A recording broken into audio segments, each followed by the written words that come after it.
famille. Il a goûté, il n'y a pas de petit dodo. Hein. De 45 à 20. Et là, il a goûté en 25. On a eu 231 Philippe. J'ai remis mon plat de cuisine, il y a son dodo. Dedans, il y a la musique. Donc, on a mis de. Il y a la boîte avec les.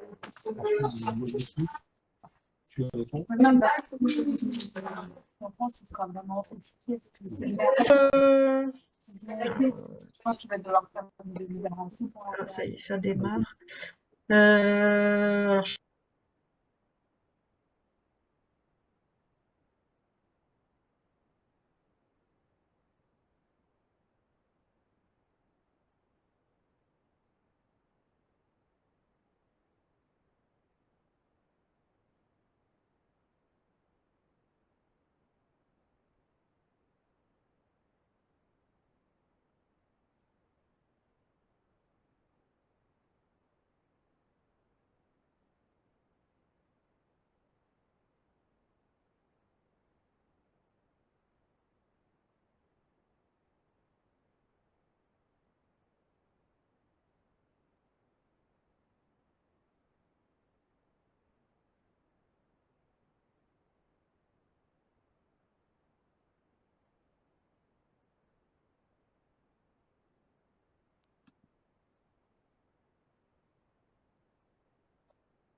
Ouais, regarde, je sens quand ça sur mon perso et je peux même lui ouvrir, je peux même lui parler. moi, j'ai le même à la maison. Je dis Rémi, on veut pas Ouais, de toi, t'as un potard. C'est Rémi. Ouais. Merci. Ah, c'est quand même bien fait. La dernière fois, j'étais en mairie et j'étais en train de filmer, la personne est arrivée en avance, donc elle a sonné, donc j'ai appuyé, j'ai dit Madame arrive, je fais un peu plus vite. Bah, au moins la dame elle a attendu, sinon elle s'est repartie. Bah, oui. Mais du coup, elle a dû se dire qui me parle. Ouais, ça par contre, à 5 heures du matin, la femme de ménage elle sonne sur ma toile sommeil. Pourquoi elle sonne? Bah, à un moment, ils avaient plus une clé pour les deux. Donc, celle-là,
Bien, bonjour à tous.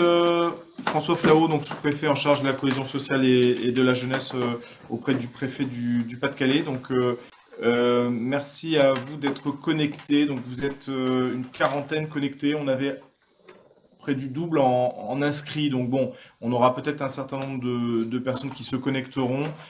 Mais bon, l'heure étant, voilà, l'heure de début étant 16 heures, on a attendu 5 minutes. Je pense que on va commencer. Simplement, est-ce que quelqu'un peut me confirmer qu'on nous entend? Bien. Voilà. Donc non, vous me dites. Oui, ils entendent. Je Oui, refais. oui, c'est bon. Bonjour. Bonjour, vous Bonjour. nous entendez? Oui. Impeccable. Oui, très bien. Bah écoutez, voilà. Donc François Flao, donc sous-préfet en charge de la cohésion sociale. Je vais laisser la parole pour un rapide tour de table aux personnes qui sont ici présents en préfecture. Donc on a plusieurs institutions représentées et l'objectif aujourd'hui, effectivement, c'est de vous présenter le service public de la petite enfance. Comme vous le savez peut-être, c'est le 3e webinaire que nous organisons. Nous avons organisé ces webinaires en fonction de typologie, on va dire, de PCI pour que les questions posées soient finalement similaires, puisque les problématiques auxquelles on peut être confronté sont variables selon les territoires. Donc l'idée, c'est de vous faire une présentation et surtout de pouvoir prendre vos questions à l'issue. Donc on va faire un rapide tour de table, je dirais un petit mot d'accueil, et puis on enchaînera avec la présentation. Madame Mekonchou, allez-y. Bonjour, Guénaëlle Mekonchou, donc je suis sous-directrice en charge de l'action sociale et je représente la CAF. Oui, alors la réunion sera enregistrée, effectivement, je tiens à le préciser, puisque l'objectif sera de la mettre à disposition, on ne sait pas encore comment exactement, mais sur un site, peut-être le site de la préfecture. On est en train de voir ça sur le plan technique, mais pour que ceux qui n'ont pas pu se connecter puissent tout de même assister aux présentations. Voilà, allez-y, madame. Hélène Vauquier, coordinatrice départementale petite enfance au conseil départemental. Nathalie de Sailly, conseillère technique petite enfance à la CAF. Donc Bruno Brecto, la direction départementale de l'emploi, du travail et des solidarités, donc pôle d'appui à la stratégie et plus particulièrement sur le schéma départemental des services aux familles. Francis Elbel, président de l'UDAF du Pas-de-Calais, Union départementale des associations familiales. Manon Fournier, directrice adjointe de la mutualité sociale agricole du Nord-Pas-de-Calais. Vanessa Dupuis, référente enfance, famille, jeunesse à la MSA Nord-Pas-de-Calais. Christine Vasseur-Delatte, chef de bureau au service départemental de PMI. Christelle Deléco, chef de service départemental adjointe à la PMI. Claire Audan, donc je représente l'AMF au schéma départemental des services aux familles. Merci à tous. Donc, quelques mots d'introduction rapide pour vous dire effectivement que le service public de la petite enfance, c'est un projet très ambitieux qui vise à mobiliser l'ensemble des acteurs pour offrir à tous les enfants de moins de 3 ans avant leur entrée à l'école maternelle une place d'accueil de qualité, géographiquement et financièrement accessible. Donc c'est effectivement très ambitieux. Ça doit permettre à plus de familles d'accéder à des modes d'accueil collectifs et de participer à une stratégie de prévention et d'investissement social. On va revenir sur ces différents points. Vous savez également que la loi pour le plein emploi mentionne également le sujet de la garde d'enfants. Donc normalement dans le cadre des comités locaux pour l'emploi, vous évoquez, enfin en tout cas pour certains d'entre vous, pour ceux qui sont en charge des questions d'emploi, vous évoquez également le sujet de la garde d'enfants qui est un élément important en matière de maintien ou de retour à l'emploi. Et donc l'objectif, c'est vraiment de revenir sur toutes les modalités techniques parce que effectivement les collectivités sont maintenant ont des responsabilités accrues, mais encore faut-il les accompagner. Et donc on souhaitait vraiment, avec les services concernés, vraiment être à votre disposition et vous faire cette présentation à un moment où les choses doivent être en train d'être discutées peut-être dans vos enceintes respectives. Voilà pour ce mot d'introduction. Vraiment, on sera très preneur de vos commentaires et de vos questions. On fera des pauses dans la présentation à des moments à la fin de certains chapitres. On va essayer de segmenter en 3 parties la présentation. Et voilà, je passe la parole donc à Madame Mekwantchou de Merci, la monsieur. Caisse d'allocation familiale. Allez-y. Peut-être vous dire à titre liminaire, effectivement, comment cette rencontre territoriale a été imaginée. Monsieur Flahault l'a évoqué, notre ambition à tous et à toutes aujourd'hui, c'est de pouvoir répondre aux questions que cette loi plein emploi a pu générer. En tant qu'autorité organisatrice, vous êtes placé au premier plan et donc nous avons choisi de découper ce temps de présentation en 3 phases. Et nous avons vraiment veillé à une co-construction de cette présentation. Vous le verrez, donc le premier temps, il est important pour nous et c'est un souhait qui a été partagé, c'est de pouvoir vous parler de l'accueil des enfants sur votre territoire. Alors, Monsieur Flahault l'a évoqué, vous le voyez peut-être sur l'écran qui s'affiche, vous êtes de nombreuses collectivités représentées, mais ça n'est pas un hasard. Nous avons fait le choix de rassembler à travers ces 3 rencontres territoriales des collectivités qui présentent en fait des similitudes, des points communs qui nous permettent en fait à travers une analyse relativement fine de vous présenter dans un tout premier temps les faits saillants. On va vous parler de votre territoire et on va vous présenter en fait des éléments d'analyse qui caractérisent votre situation. Bien évidemment, dans un second temps, nous allons aborder la question du SPPE. L'enjeu pour nous, c'est de pouvoir avant tout vous redonner le sens et la genèse de ce service public de la petite enfance, si cela est nécessaire. Et puis bien évidemment, c'est de vous donner toutes les informations dont nous disposons, et notamment le cadre réglementaire et les impacts que ce cadre réglementaire, les impacts vont avoir pour vous, collectivités territoriales. Nous ne saurions finir cette présentation sans la terminer par en fait une présentation de l'ensemble des moyens que nous souhaitons mettre à votre disposition pour vous accompagner en tant qu'autorité organisatrice. L'idée, vous l'avez vu, hein, c'est que nous sommes des partenaires extrêmement différents mais tout à fait complémentaires et donc tour à tour, nous viendrons vous présenter les outils, les expertises, les moyens financiers que nous souhaitons mettre à votre disposition pour vous permettre d'exercer votre rôle d'autorité organisatrice de la meilleure façon possible. Ce que l'on vous propose, c'est que peut-être à l'issue de chaque phase, on puisse avoir un petit temps d'échange ou de questionnement pour vous permettre d'être le plus éclairé possible et de bien appréhender tous les aspects qui vont vous être présentés. Alors, dans un premier temps, avant de passer tout de suite à la présentation de votre territoire et l'analyse que nous portons, parce que nous allons être amenés à les détailler, un petit rappel très rapide. Bien évidemment, vous le savez tous et toutes, s'intéresser ou investir dans la petite enfance, et bien, en quelque sorte, c'est préparer les citoyens de demain, mais c'est aussi préparer les futurs habitants de vos territoires. Et les différents modes d'accueil qui existent actuellement sur vos territoires et puis ceux qui vont peut-être prochainement être créés, ces différents modes d'accueil concourent à la qualité des premières expériences, des toutes premières expériences vécues par les enfants.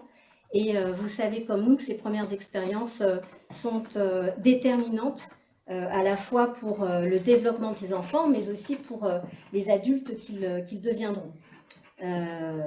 Ces premières expériences constituent en effet une base solide ou fragile, hein, selon les situations, en matière d'apprentissage et de développement physique ou psychologique. Et vous avez aujourd'hui un certain nombre d'équipements qui se situent en différents points de vos territoires, qui concourent justement à cet investissement social. Alors vous le savez, vous connaissez bien évidemment les crèches, que dans notre jargon, nous appelons les EAJE, les établissements d'accueil du jeune enfant, qui assument en fait une fonction d'accompagnement de chaque enfant grâce à une équipe pluridisciplinaire. Vous avez par ailleurs sur certains de vos territoires des MAM, des maisons d'assistants maternels, Là, vous le savez aussi, hein, c'est en fait un regroupement de 2 à 4 professionnels agréés au sein d'un même local, l'agrément étant délivré par le président du conseil départemental. Et puis, pour parfaire en fait ce paysage, vous pouvez aussi compter sur les assistantes maternelles qui, elles, assurent l'accueil de vos enfants à leur domicile après avoir obtenu un agrément, lui aussi délivré par le président du conseil départemental. Et enfin, les RPE, dont certains connaissent effectivement bien le fonctionnement, les relais petite enfance, qui ont un rôle, on vous en dira quelques mots, un rôle extrêmement important, puisqu'ils renseignent les parents sur les modes de garde, les modes d'accueil existants, qu'ils accompagnent aussi les professionnels de la petite enfance afin de soutenir la qualité des différents modes d'accueil proposés. Donc, sans plus tarder et sans transition, nous allons vous présenter en fait vos territoires, votre territoire en termes de caractéristiques saillantes. Alors, sur cette cartographie, vous avez la répartition des enfants de moins de 3 ans sur vos communes. Donc, on compte à peu près 23 400 enfants, dont 35% vivent dans des foyers qui sont qualifiés de bas revenus. On a un enfant sur 2 qui vit dans un foyer avec au moins des parents qui est sans activité. Et 19% des familles avec enfants de moins de 3 ans sont des familles monoparentales. Sur cette carte, vous avez la répartition des structures d'accueil du jeune enfant dans vos communes. Donc, en violet, vous avez les micro-crèches, en bleu, les jardins d'enfants, en vert, les crèches familiales et en rose, les crèches collectives. Ce qu'on peut remarquer sur vos territoires, c'est que 72% des équipements sont des micro-crèches pages.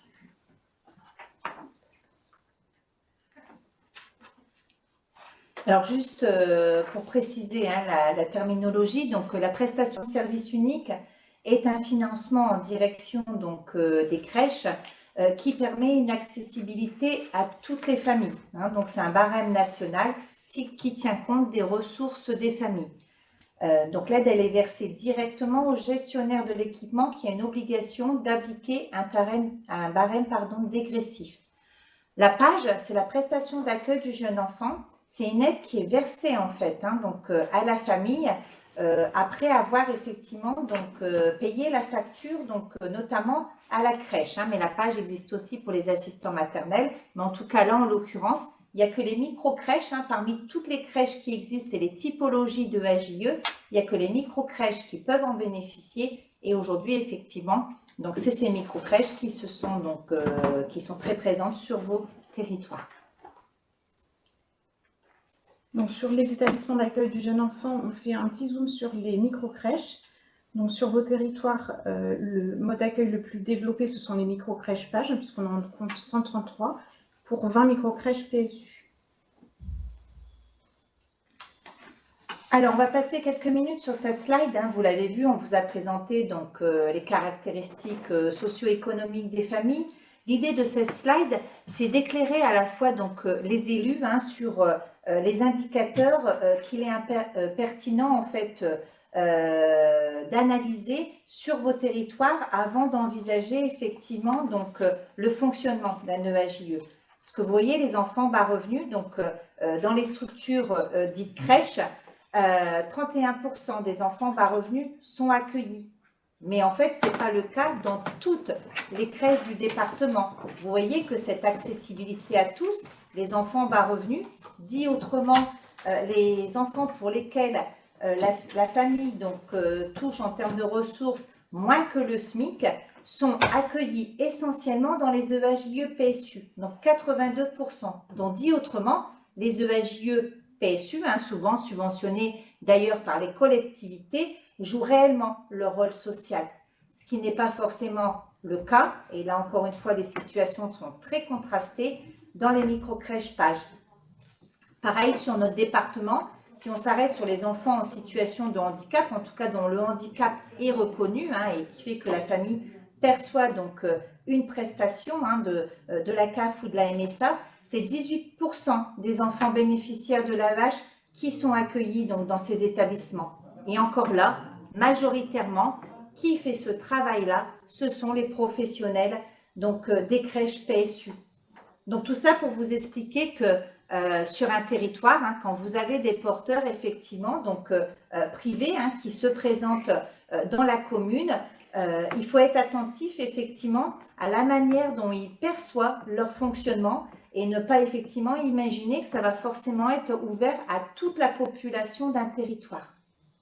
Parmi les bons exemples, parce qu'il y a de bons exemples et de bonnes pratiques dans tous les établissements, vous avez donc, alors on ne citera pas de nom, hein, aujourd'hui ce n'est pas l'objectif, mais c'est pour vous illustrer en fait la situation très contrastée hein, donc, sur vos territoires. Nous avons donc une crèche PSU qui est ouverte à tous les enfants de la commune. Quand on veut dire tous les enfants, c'est des parents en activité ou sans activité, des familles couples ou monoparentales. Il y a 3 enfants hein, donc, dont le handicap est reconnu, qui sont accueillis en structure, mais ça ne veut pas dire que c'est forcément les seuls. Il y a 89% des familles accueillies qui disposent des bas revenus et nous avons 100% des enfants qui habitent la commune. Donc autant dire qu'effectivement la collectivité hein, qui accompagne et qui soutient financièrement cet équipement, qu'il soit géré directement par la collectivité ou en délégation de services publics, ben là, elle a vraiment une structure qui est adaptée en fait hein, aux familles de son territoire. De même, nous avons effectivement sur votre territoire, on parle hein, parfois d'innovation, de s'adapter à l'évolution des contextes, des besoins des familles. Donc sur notre département, il existe hein, des crèches familiales qui sont en nombre effectivement peu élevé par rapport aux autres équipements, mais en tout cas, nous avons donc une collectivité qui a fait le choix de maintenir l'accueil familial, donc en proposant, en transformant sa crèche familiale en une structure collective et familiale afin de répondre à l'ensemble et de maintenir une solution de garde pour tous les enfants donc, du territoire. Le troisième exemple, c'est une microcrèche Page sur vos territoires qui est ouverte à l'ensemble des enfants. Donc encore une fois, l'ensemble, ça veut dire cette mixité sociale, hein, donc quel que soit le profil des familles ou sa situation donc économique, donc des parents en activité ou non, des familles en couple monoparental. Et là aussi, c'est une des rares hein, microcrèches Page qui accueille des enfants en situation de handicap.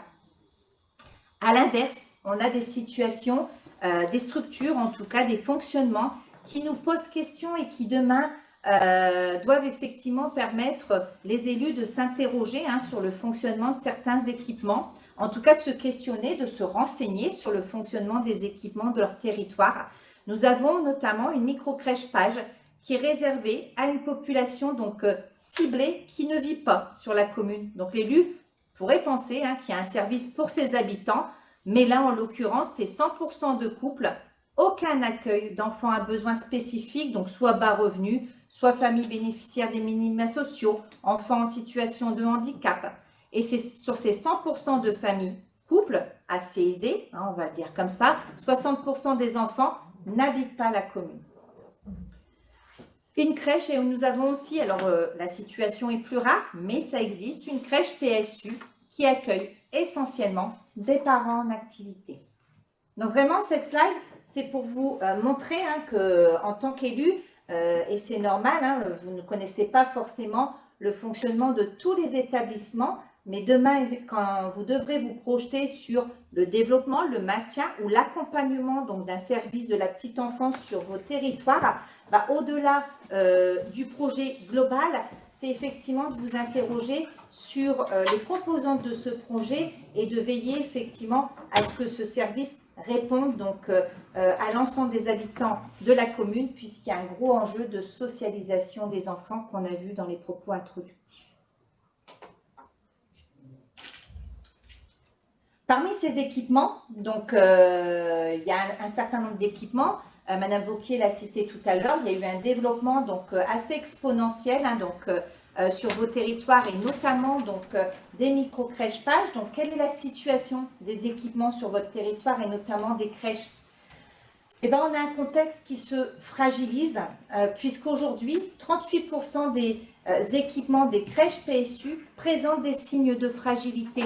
La fragilité, ça peut être une baisse de l'activité parce que d'autres services se sont mis en place à proximité. La fragilité, ça peut être une perte de mixité sociale dans les établissements. Par ailleurs, nous avons les microcrèches pages où un service sur 5 n'atteint pas l'équilibre financier sur vos territoires. Donc du coup, n'atteint pas l'équilibre financier, quand on se positionne sur une analyse de cet ordre, ce n'est pas un équilibre financier où le déficit, il est de quelques milliers d'euros. On est sur des déficits qui sont généralement supérieurs donc, à 30 000 euros. Donc ça peut poser la question, en tout cas ça pose pour un certain nombre d'établissements, la question de la qualité de l'accueil. Et c'est que pour certains, la qualité de l'accueil ne peut pas être au rendez-vous au regard du déficit donc élevé, connu sur plusieurs exercices civils. Hein. On n'est pas sur une analyse qui ne tient compte que d'une année de fonctionnement. Cette analyse-là porte souvent sur 3, voire 4 années de fonctionnement. Donc, on a un secteur où les choses se sont développées. Et quelle va être la situation, en tout cas, quelle est la situation donc, en 2023? Nous avons donc 43 places PSU qui ont été créées contre 218 places en structure page. Donc, ça montre hein, que ce dynamisme de développement des structures pages, en tout cas en 2023, continuait effectivement de se développer. Donc, on développe davantage de structures pages, j'ai envie de dire un petit peu au détriment des structures en mode PSU. Les fermetures de places, parce que même si vous êtes un territoire où les choses se sont beaucoup développées, c'est aussi le territoire où on ferme le plus de places, tant en structure, en place PSU, qu'en structure page en fait. Hein. Donc vous voyez qu'en 2023, ça a été 32 places PSU de fermées et 80 en structure microcrèche page. Par ailleurs, en termes de développement, vous voyez que on développe malgré tout, alors de manière très ralentie effectivement, au niveau donc, des structures PSU, hein, puisqu'on a 6 places en 2023 contre 138 donc, en structure page.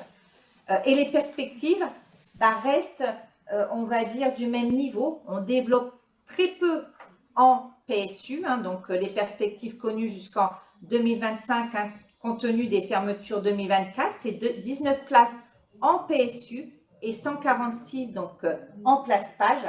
Alors pour vous les illustrer un petit peu, hein, depuis encore ce mois-ci, hein, on a enregistré des fermetures de structures page sur vos territoires. Hein, donc ces fermetures doivent aussi vous questionner. Si sur certains territoires il y a des fermetures de places, c'est peut-être qu'on est arrivé à une saturation de l'offre, en tout cas dans certaines grandes villes de vos territoires. Donc là, il s'agit d'une cartographie qui représente l'accueil individuel donc chez les assistants maternels. Le dégradé de couleur correspond au nombre de places d'accueil chez les assistants maternels. Les communes en jaune sont les communes où il n'y a pas d'assistante maternelle et les petits ronds jaunes correspondent à l'implantation des maisons d'assistantes maternelles. Donc sur vos territoires, l'accueil chez les assistants maternels représente 75%. On compte un peu plus de 10 000 places d'accueil.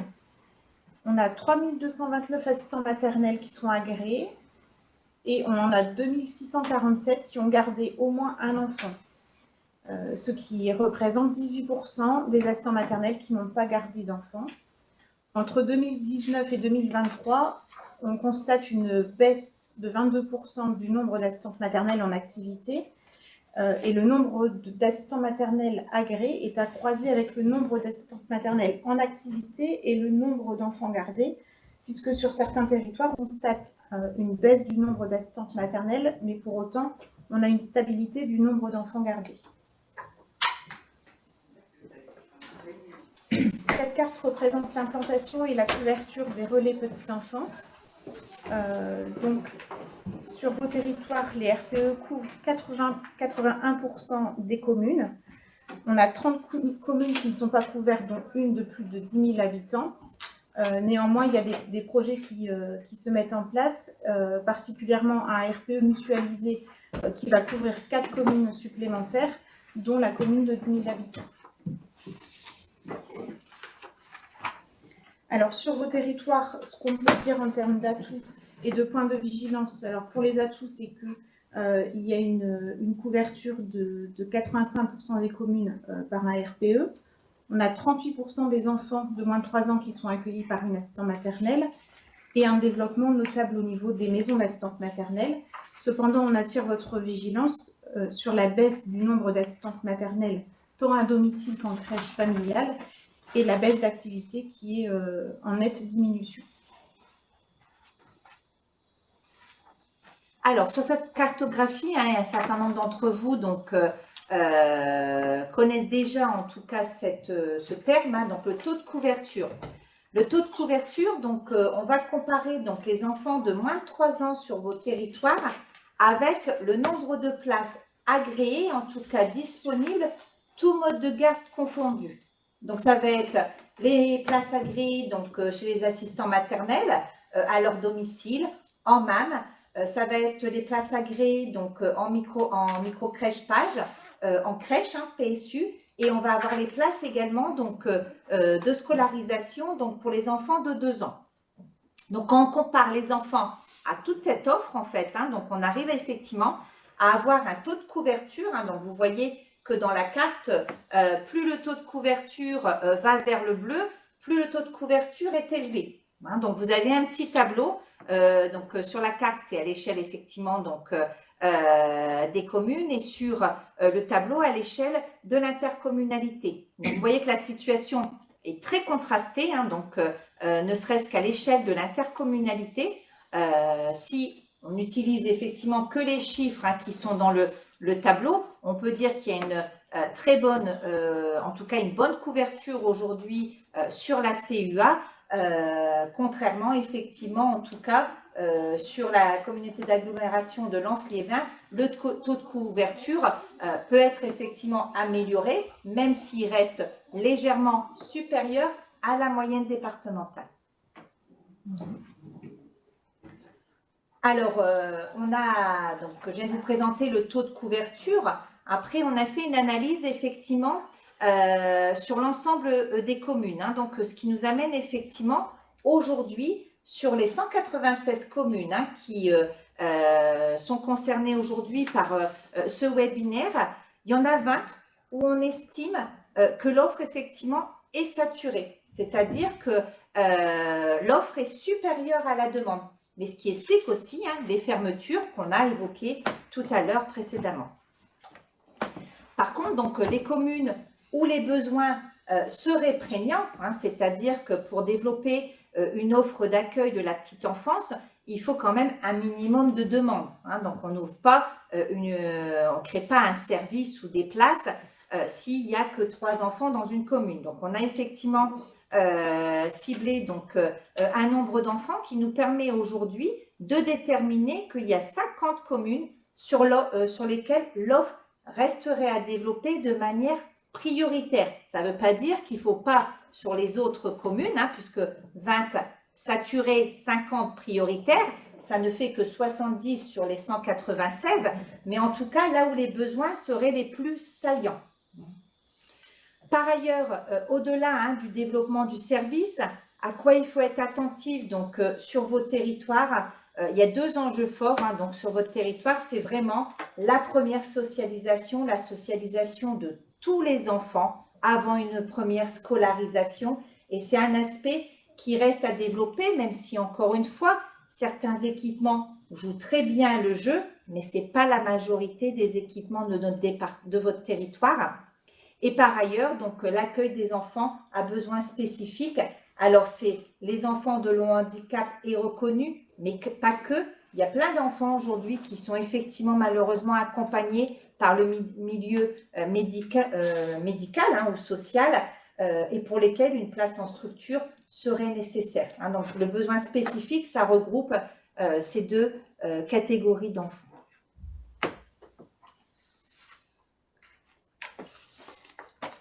Après cette présentation de diagnostic, peut-être revenir au sujet qui nous préoccupe aujourd'hui, le SPPE, pour vous dire que la politique petite enfance, en fait, vient cibler le rôle prégnant des collectivités territoriales, mais ce rôle, vous allez être amené à le déployer, à le concrétiser en fait à différents niveaux.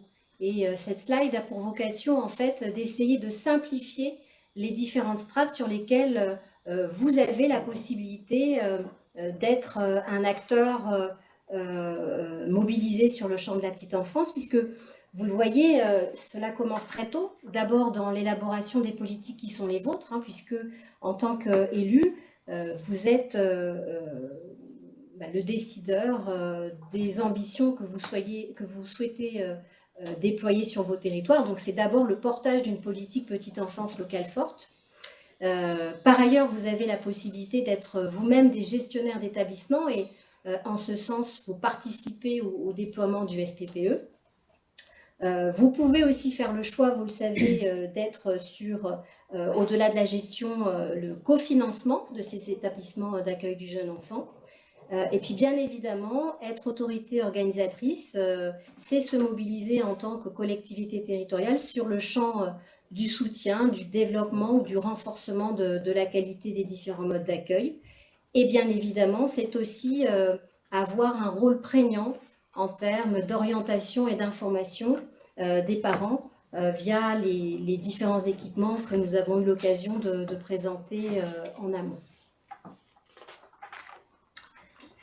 Alors, nous venons de terminer la première partie de présentation hein, qui, vous l'aurez compris, avait vocation à vous renvoyer une image de vos territoires. Est-ce que cette première partie suscite peut-être des questions ou des demandes de précision? Alors, nous avons une question donc posée dans l'étude de discussion. La baisse du nombre d'assistants maternels est-elle due à l'âge des personnes donc, en retraite? Donc, on n'a pas fait d'études vraiment en direction de tous les assistants maternels. Cependant, ce qu'on a pu observer dans le cadre d'un observatoire départemental, donc c'est pas là sur vos territoires, mais c'est à l'échelle bien du département, que effectivement, donc un des éléments, c'est le départ en retraite, mais pas que. On a observé depuis quelques années une évolution du nombre de reconversions en fait, donc arrivé aux environs donc des 35 ans en fait de la personne. Donc il y a beaucoup de personnes qui démarrent leur activité comme assistant maternel et finalement changent d'orientation donc dans un second temps. Donc on a vraiment deux tendances. La tendance la plus importante, c'est effectivement les départs en la retraite, mais pas que. Les gens effectivement ont envie, après avoir peut-être élevé en même temps leurs propres enfants, d'évoluer donc autrement professionnellement.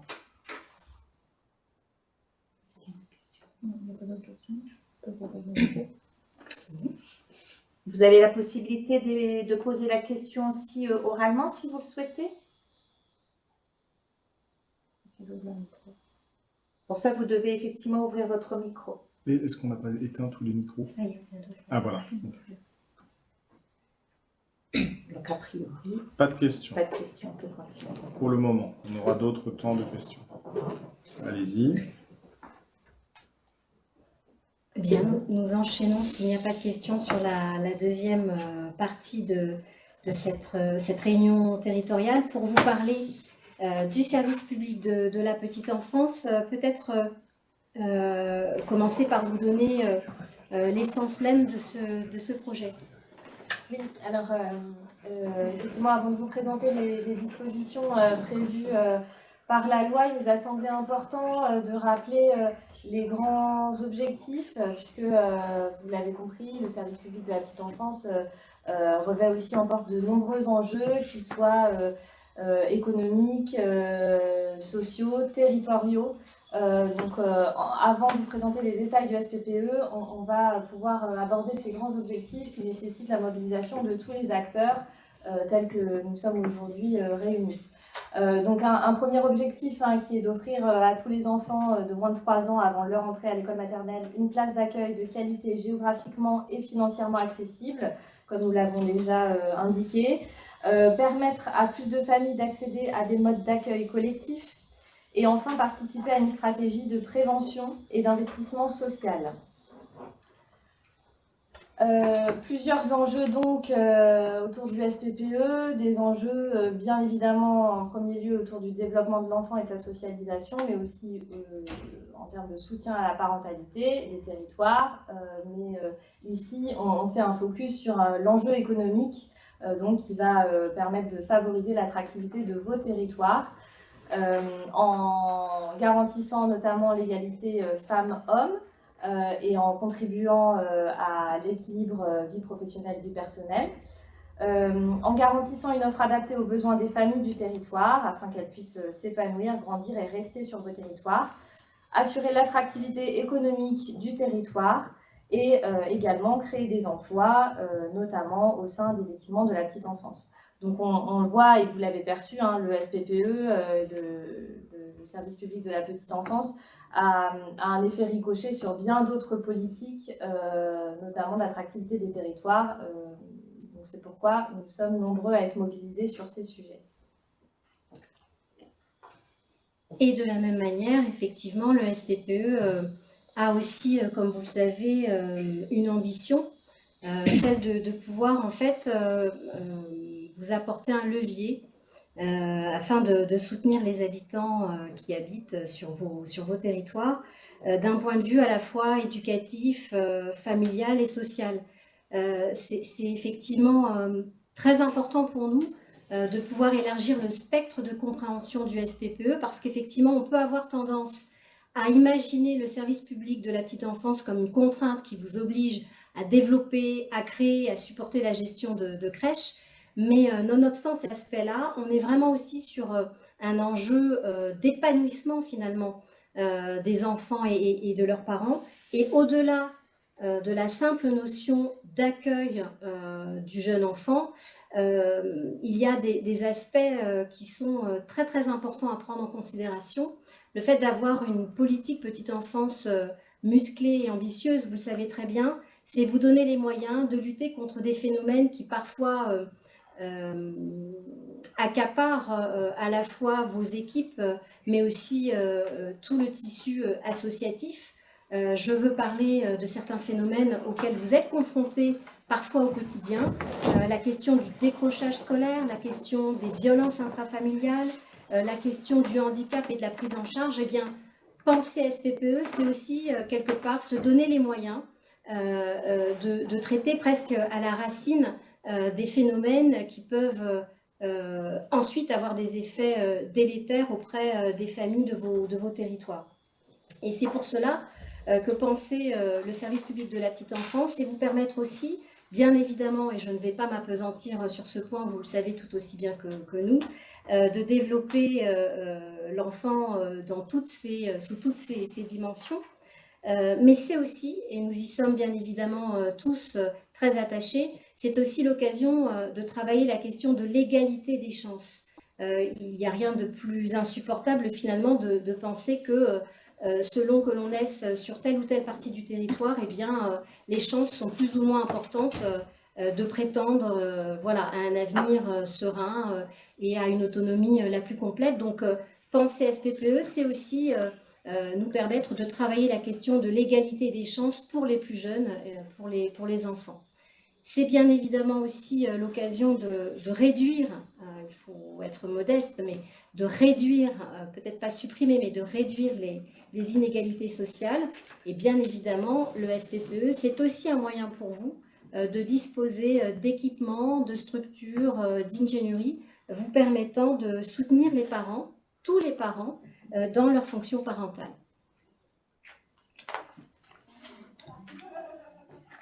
De ce fait, quand on parle SPPE et quand on parle accueil du jeune enfant, on se préoccupe bien évidemment, vous autant que nous, hein, de la question de la qualité de l'offre proposée aux habitants de vos territoires. Et nous insistons encore une fois beaucoup, nous sommes tous autour de cette table mobilisés à vos côtés pour faire en sorte que cette qualité de l'offre, elle se retrouve en tout point du territoire et quelles que soient les caractéristiques de ce territoire.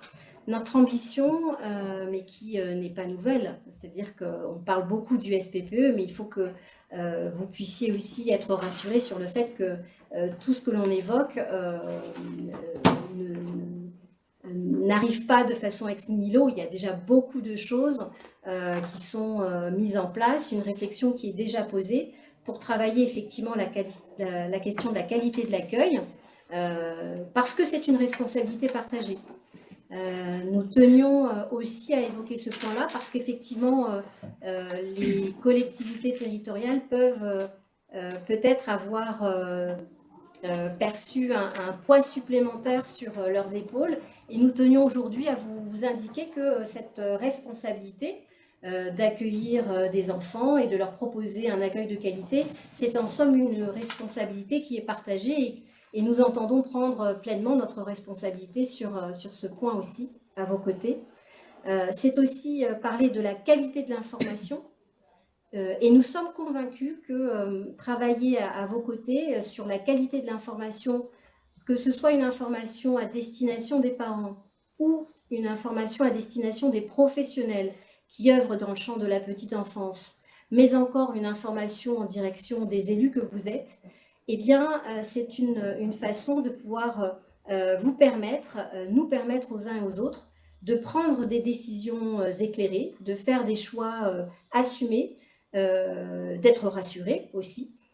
Et donc, nous avons une ambition très forte de vous aider effectivement sur la qualité de l'information sur le champ de la petite enfance, tout comme, bien évidemment, nous attachons du prix à garantir la qualité et le renouvellement de professionnels. Il y a un sujet que vous connaissez, que l'on évoque très très souvent dans le cadre notamment du service public de la petite enfance, autour de l'attractivité des métiers de la petite enfance. Et donc, nous sommes convaincus qu'à vos côtés, avec vos retours d'expérience, nous avons des idées. Il y aurait des possibilités effectivement d'arriver à tirer un petit peu plus ou un petit peu mieux les professionnels dans ce secteur. Alors, une fois que nous avons partagé tout cela, vous pourriez être enclin à nous dire « oui, mais et alors concrètement, que fait-on » Eh bien, et surtout, qu'est-ce que cela, qu'est-ce que le SPPE nous apporte? Il nous semblait important de partager aussi avec vous en séance les résultats ou les impacts que nous subodorons, ou en tout cas qui ont été imaginés par le législateur dans le cadre de la loi plein emploi. Vous dire qu'en fait, ce SPPE, il a pour vocation à la fois de renforcer très concrètement l'articulation entre la vie familiale, la vie personnelle et la vie professionnelle. On voudrait que ce SPPE, il se transforme très concrètement et en faisant en sorte que ce mode d'accueil, quel qu'il soit un levier qui va faciliter sur vos territoires, soit le maintien, c'est important, mais aussi la reprise ou le retour d'un emploi. L'idée, c'est aussi, à travers ce SPPE, de contribuer à renforcer ou à restaurer l'égalité entre les enfants eux-mêmes, assurer une socialisation précoce à chaque enfant, c'est préparer, on l'a déjà dit, à une meilleure vie en tant qu'adulte. Et je sais que pour certains d'entre vous, c'est particulièrement prégnant. Ce SPPE, c'est aussi, comme ça qu'il a été pensé, un moyen de réduire les inégalités territoriales, puisque nous le savons, tous les territoires ne sont pas identiques. Vous avez des spécificités, vous avez des atouts, mais vous avez aussi parfois des axes qui peuvent rendre plus difficile la concrétisation de vos ambitions. Et donc ce SPPE se veut être un levier pour participer à la réduction des inégalités territoriales et au développement de la qualité d'accueil sur tous les territoires, quels qu'ils soient. Alors, nous allons maintenant évoquer les évolutions pour les collectivités. La loi plein emploi est issue d'une longue réflexion et elle va venir modifier le code de la santé publique qui réglemente les modes d'accueil du jeune enfant. Désormais, la commune, elle est reconnue comme autorité organisatrice de l'accueil du jeune enfant avec des compétences obligatoires pour ces autorités organisatrices. En effet, dans un objectif de meilleure régulation et de soutien à la qualité de l'accueil, elle vient encadrer les autorisations et ces évolutions arrivent à partir du 1er janvier 2025. dans un objectif de construire une réponse adaptée aux besoins. Ça va se traduire comment? L'autorité organisatrice devra émettre un avis, ça c'est une compétence qui va devenir obligatoire pour tout projet de création et également pour les projets d'extension ou de transformation. Alors pour y voir clair, le Code de la santé publique apporte une définition à ces situations, les extensions, les transformations et pour les écarter, les modifications sont clairement définies. Donc ces avis seront à émettre pour les projets, pour les porteurs qui seront de droit privé. L'avis va être rendu bien sûr au regard des besoins que vous aurez préalablement recensés sur votre territoire et vous devrez transmettre cet avis au porteur de projet avant qu'il puisse déposer sa demande d'autorisation auprès du conseil départemental et de la PMI. Pour pouvoir émettre votre avis, vous devrez vous questionner sur ce point. Est-ce que le projet démontre une viabilité à moyen ou à long terme? C'est vraiment important de se poser sur ce point-là parce que ça va avoir une réelle incidence sur les risques financiers qui vont être engagés par le porteur de projet et une incidence sur le bon fonctionnement de la structure. Alors, seul un avis favorable qui sera émis par l'autorité organisatrice pourra permettre au conseil départemental de formuler ensuite une autorisation si les conditions sont remplies. Attention, comme partout, il y a des exceptions. Effectivement, le décret du 1er avril 2025 est venu préciser que cet avis obligatoire l'est pour les communes de plus de 3500 habitants. En dessous, les autorités organisatrices n'en ont pas l'obligation. Néanmoins, si le porteur de projet doit leur adresser sa demande, et à ce moment-là, l'autorité organisatrice répondra par courrier au porteur de projet qu'il n'a pas à émettre d'avis. Mais la démarche doit être faite. Si la PMI reçoit une demande d'un porteur sur une commune de moins de 3500 habitants, nous allons lui demander le courrier de l'autorité organisatrice de manière à nous assurer qu'il a bien soumis, en tout cas qu'il vous a bien présenté sa demande. Donc ça, ce sont des aspects réglementaires, hein, c'est inscrit dans le Code de la santé publique.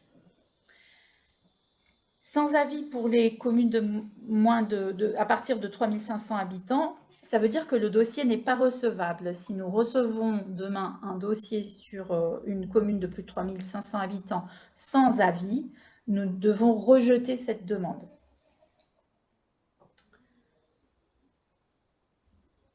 Cette loi elle apporte également de la cohérence, c'est-à-dire que le besoin est maintenant questionné bien en amont, ce qui n'était pas le cas jusqu'avant la parution de cette loi plein emploi.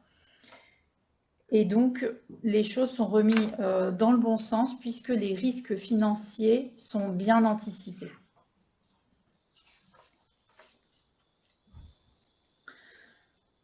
De manière plus générale, le cadre législatif des EAJE, il est également largement modifié par cette loi plein emploi.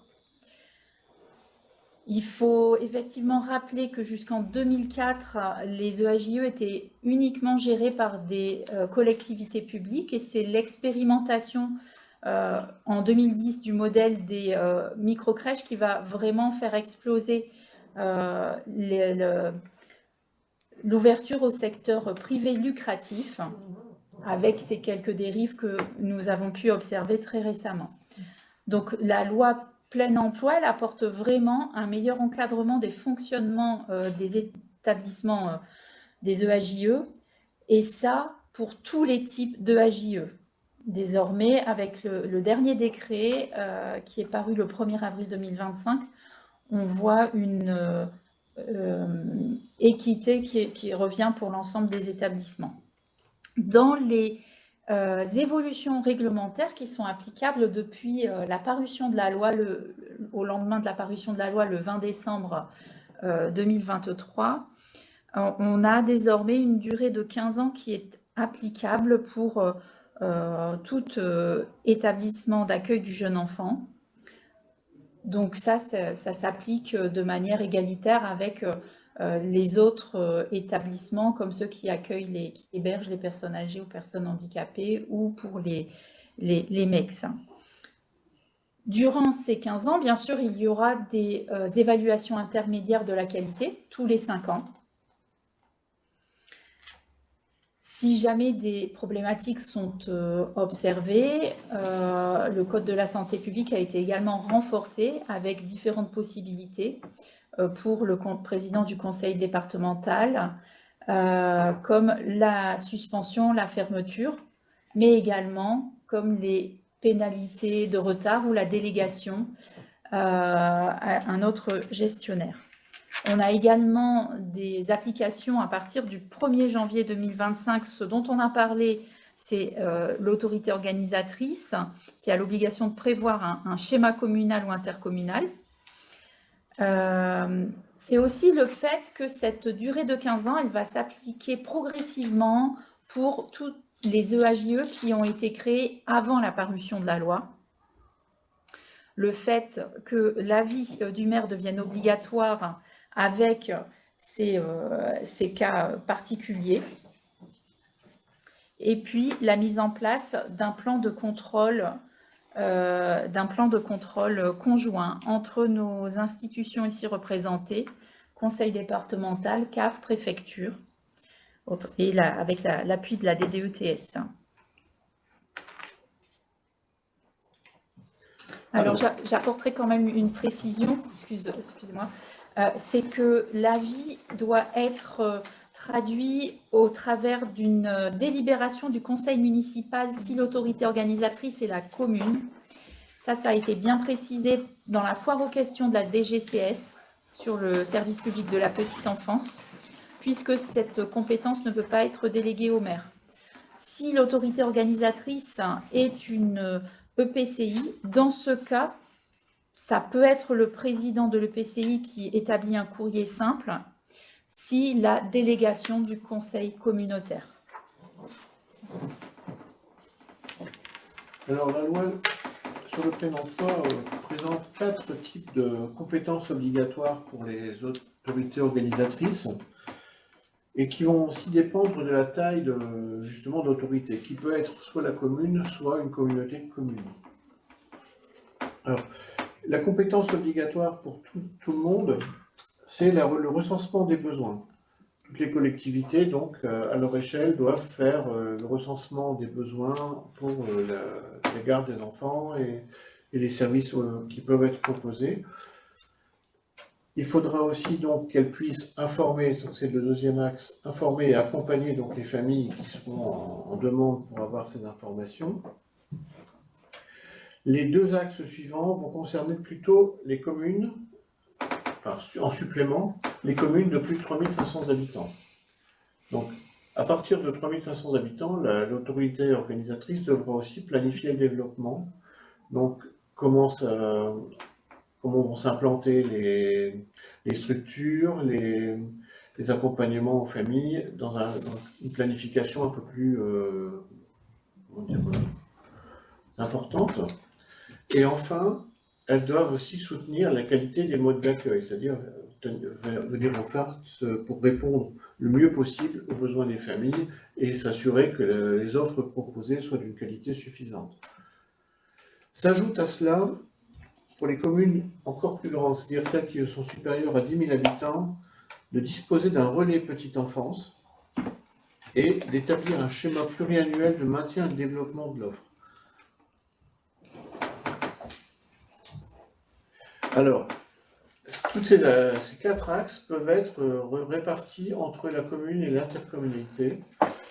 Donc, la qualité d'autorité organisatrice n'est pas forcément une compétence en elle-même. C'est la conséquence de l'exercice d'une ou plusieurs compétences prévues et elles peuvent se décliner de 1 à 4. En fait, tout peut être transféré en partie ou totalement au sein d'une intercommunalité ou être partagé entre la commune et l'intercommunalité. Complexe, mais c'est aussi en même temps, ça apporte une certaine souplesse dans l'organisation.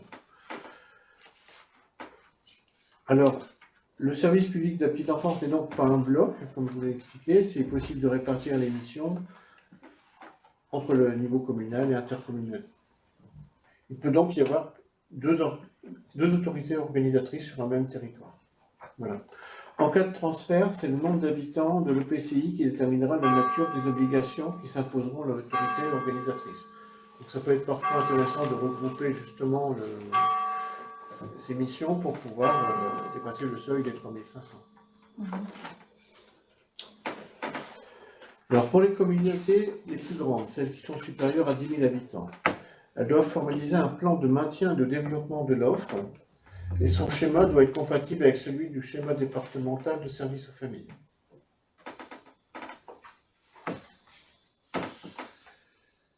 Alors, dans le plan de maintien et de développement de l'offre, le schéma doit comporter les modalités de développement quantitatif et qualitatif des équipements d'accueil du jeune enfant, calendrier, coûts, opérations projetées, et bien sûr ça passera par une phase de recensement de l'existant dans un premier temps.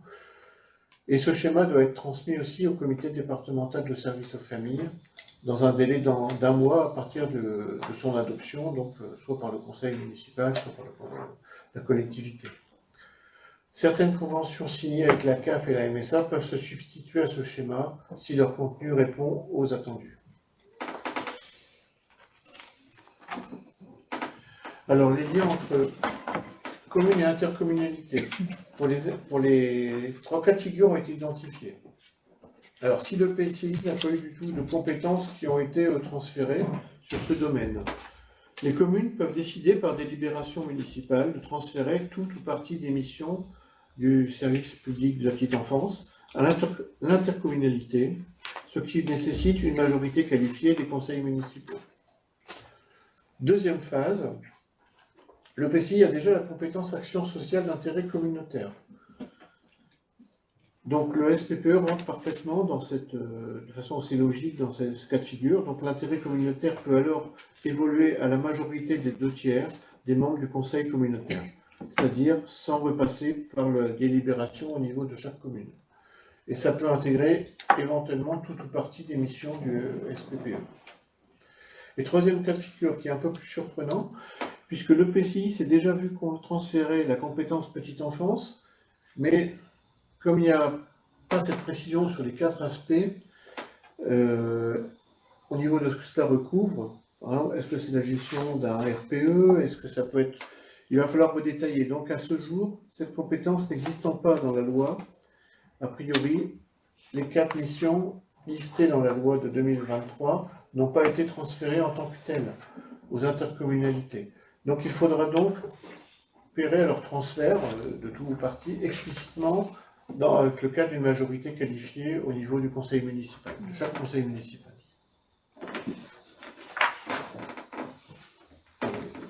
Nous arrivons donc au terme de la partie 2. Est-ce qu'il y a des questions qui ont... Alors, il y a quelques questions dans le fil de discussion. Alors, il y en a une qui est liée aux moyens, hein, donc on va la garder pour la partie suivante. Par contre, effectivement, donc, il y a des questions très précises. Hein, donc, un EPCI qui a une compétence petite enfance, hein, donc on nous explique hein, création, développement et suivi d'actions en faveur de la jeunesse, des adolescents, de la petite enfance, journée familiale, action parentalité, atelier parents-enfants, relais assistant maternel, acte garderie, c'est tous les EAJE. Est-il considéré comme autorité organisatrice? Peut-il émettre un avis sur une MAM s'il n'a pas effectué son recensement? C'était quoi le début? Non, c'est avant un EPCI qui a la compétence, et je vous ai listé tout son domaine de compétences, en fait, hein, donc toutes les actions en faveur de la jeunesse, des adolescents, mais de la petite enfance au sens large, donc journée familiale, etc. Donc, c'est demander cet EPCI qui a une compétence petite enfance précisée, en tout cas, hein, est-il considéré d'une part comme autorité organisatrice? Première question. Et par ailleurs, peut-il émettre un avis sur une MAM s'il n'a pas effectué de recensement. Alors, oui, j'ai entendu que là, la compétence de création des EAJE en faisait partie. Donc, oui, la DGCS travaille sur la clarification des différentes compétences, mais en attendant, l'ensemble est pris en compte. Donc, à partir du moment où on est autorité organisatrice, on peut émettre un avis sur un projet d'EAJE. La loi plein emploi n'évoque pas du tout les projets MAM. Donc, une autre question, donc un avis négatif de l'autorité organisatrice doit-il être motivé auprès du porteur du projet? Dans la mesure où l'avis va prendre la forme d'une délibération, c'est un acte administratif pour lequel il faut mettre un minimum de motivation. Ça peut être par exemple que la commune doit encore travailler sur l'optimisation de son taux d'occupation. Ça peut être des données observées sur la diminution des naissances, sur normalement, quand le porteur de projet va faire son étude de besoin, mais l'autorité organisatrice aura déjà connaissance de ses propres données et donc elle saura ce qu'il faut faire. Donc, tous ces éléments tangibles qui peuvent argumenter une décision sont bienvenus dans le document qui va acter un avis favorable ou un avis défavorable autant qu'un avis favorable, je dirais. Ce qu'on peut peut-être évoquer, si vous me le permettez, à ce moment-là, et merci de poser cette question parce qu'elle est cruciale et nous comprenons bien la préoccupation qui est la vôtre quant à une motivation suffisamment objective et solide.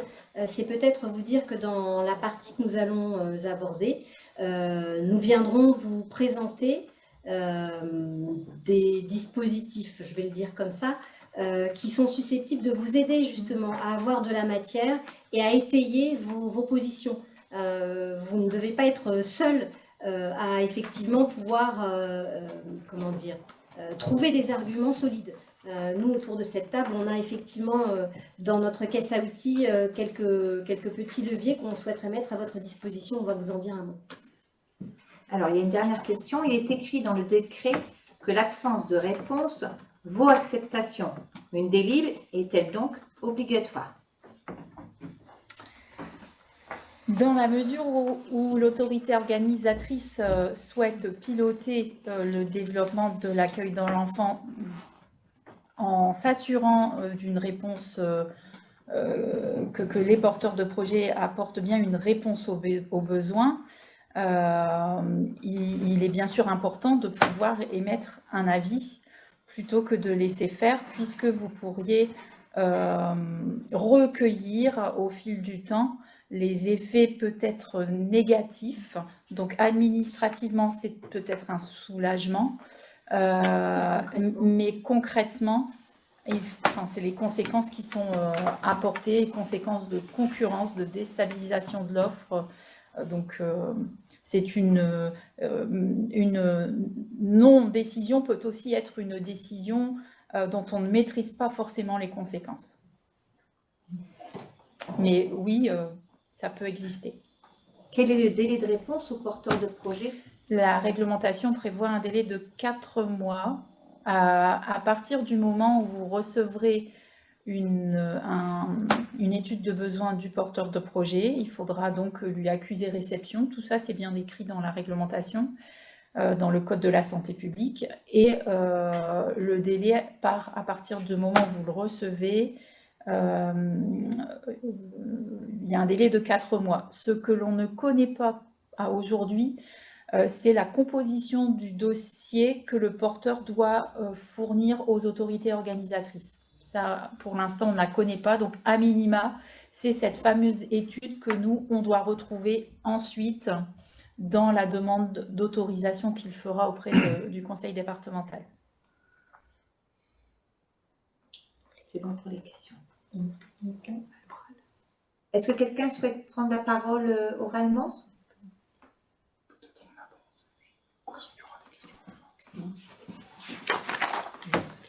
A priori non, donc on va poursuivre.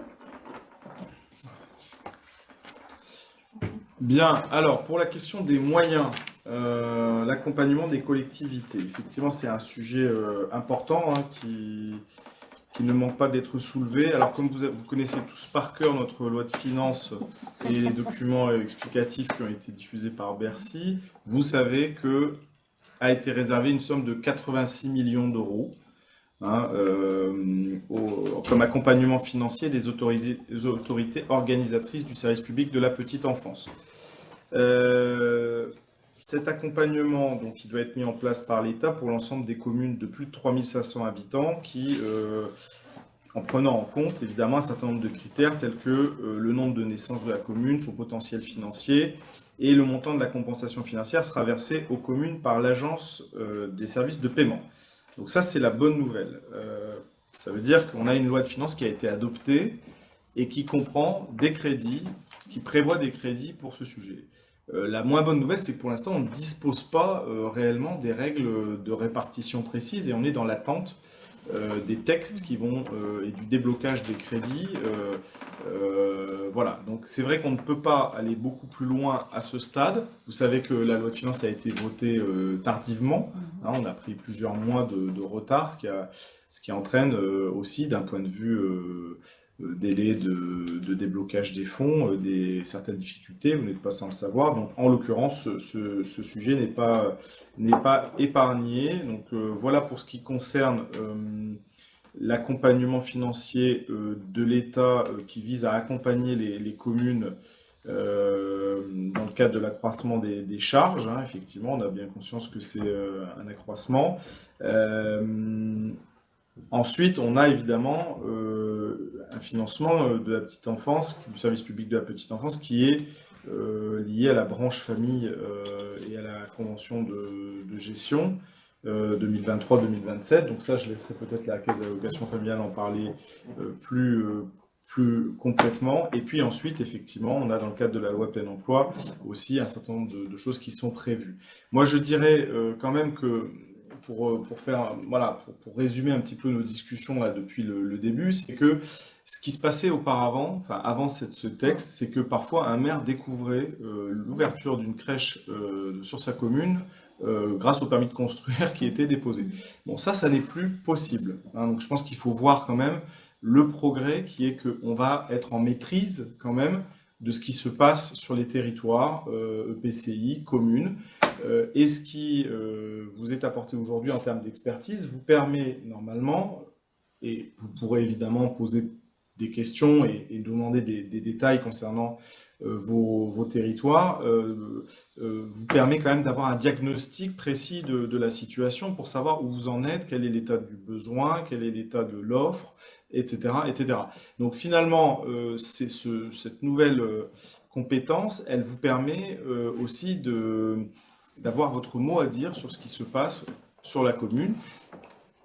Le constat quand même qui avait été fait ces dernières années, c'est que parfois on avait effectivement des créations de structures, mais qui étaient faites un peu rapidement ou sans prendre en compte la capacité la viabilité, on va dire, des structures, et qui parfois venaient déstabiliser l'offre localement, et puis en réalité avec une structure qui pouvait fermer 2 ou 3 ans plus tard, ce qui fait que on n'avait pas du tout résolu les difficultés localement. Donc ça n'arrivera plus, puisque comme ça vient d'être expliqué, nous allons vous accompagner, nous allons également formuler un avis écrit que vous pourrez prendre en compte. Et là, je reviens sur la question de l'argumentation, c'est que finalement, vous pourrez quand même, c'est l'autorité administrative qui prend la décision, mais elle bénéficie d'un éclairage finalement de l'ensemble des institutions qui sont présentes ici et qui, conseil départemental, caisse d'allocation familiale, MSA,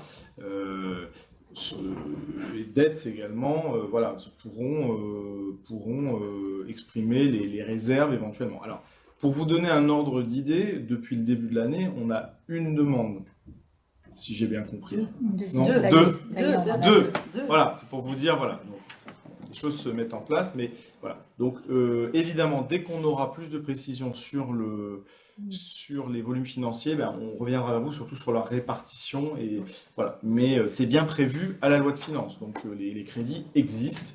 Maintenant, il faut qu'on puisse les décliner. Donc ça, évidemment, je n'ai pas cette information à cette heure, mais je pense que ça ne saurait tarder parce qu'on voit dans les différents domaines aujourd'hui les crédits quand même arriver, les délégations de crédit arriver dans les services. Voilà. Est-ce que là, je passe la parole à quelqu'un qui peut... Oui. Concernant les moyens, là, Voilà. pour recenser les besoins et l'offre disponible pour vous permettre d'établir un avis éclairé. Les collectivités peuvent s'appuyer sur différents éléments déjà existants, donc les analyses des besoins sociaux déjà réalisées, qui permettent de réaliser une photographie d'un territoire large, le projet social de territoire élaboré par les collectivités, la convention territoriale globale, ainsi que l'analyse du RPE ou des données qui seraient à disposition des mairies.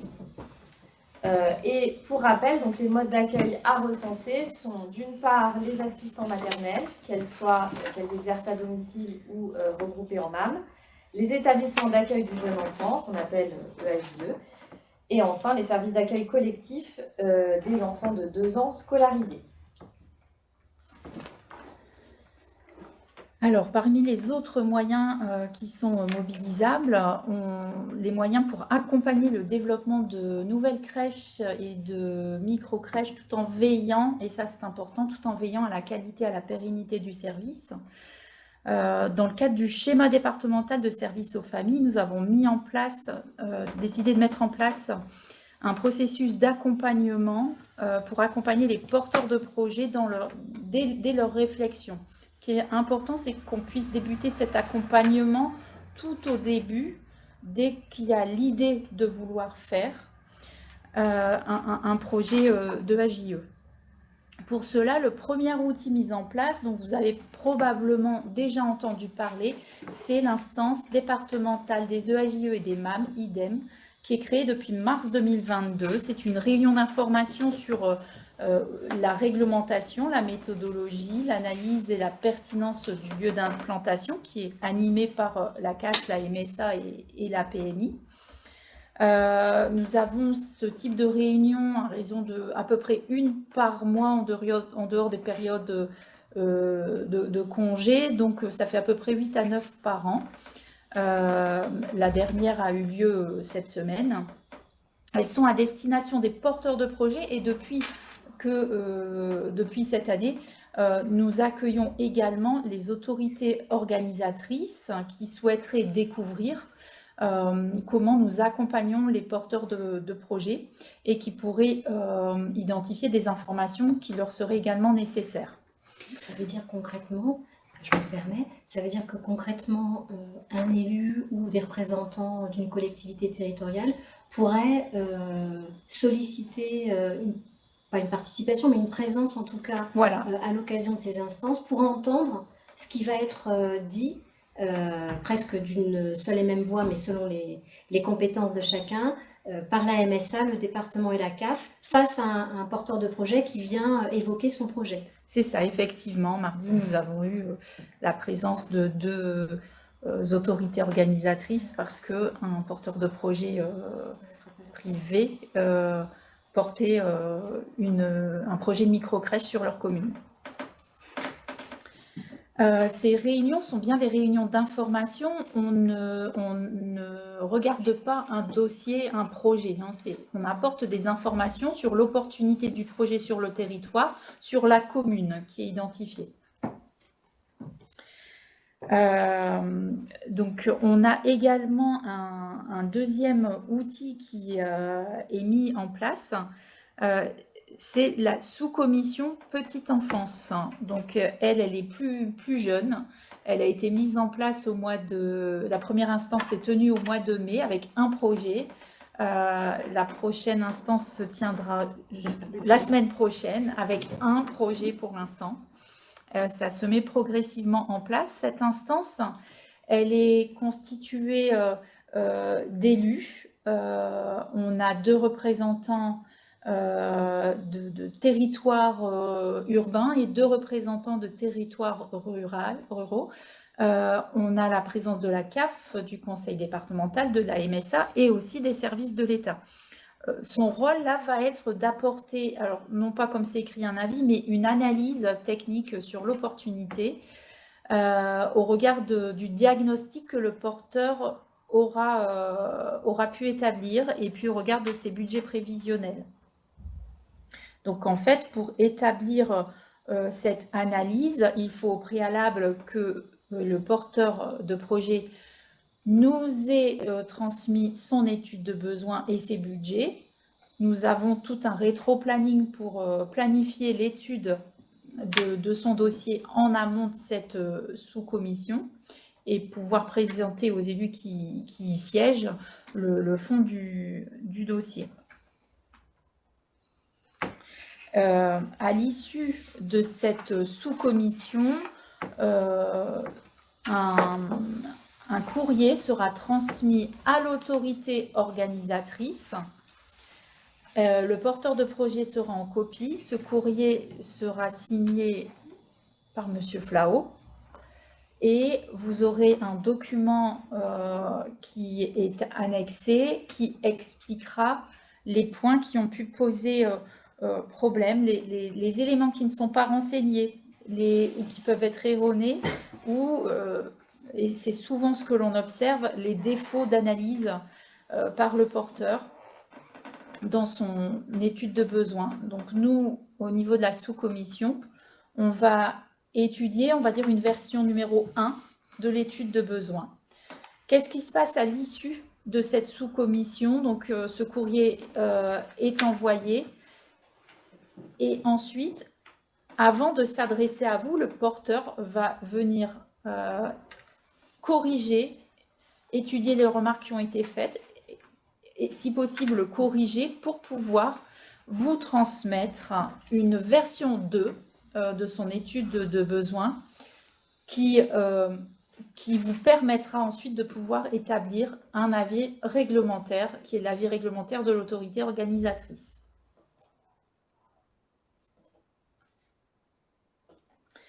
Alors,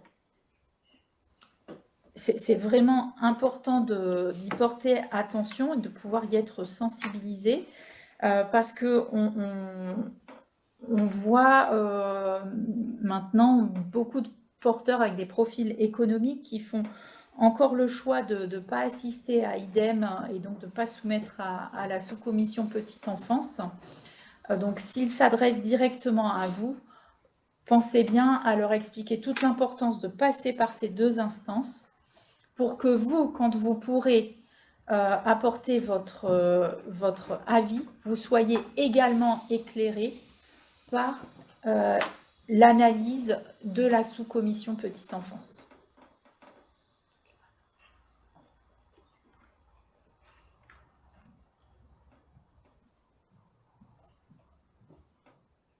Alors, sans transition, parce que c'est aussi un sujet qui vous préoccupe, cette slide vous permet d'avoir de façon globale les différents leviers financiers susceptibles d'être mobilisés dans la perspective de développement de nouveaux équipements. Alors je ne vais pas forcément les détailler, mais vous retrouverez, puisque ce support vous sera bien évidemment remis, les différents moyens dont dispose le département, la MSA et la CAF.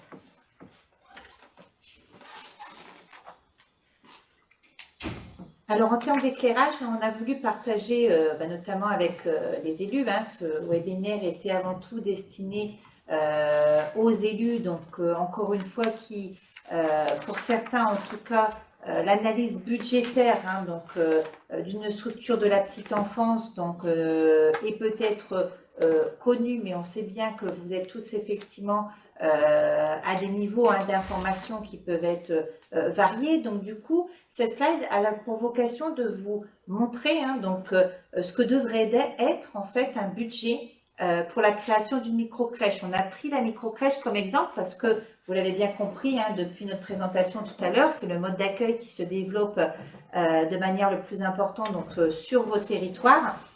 Donc, et on a pris les paramètres d'une structure assez courante sur vos territoires. Donc, une microcrèche de 12 places avec donc une amplitude journalière de 11 heures. Hein.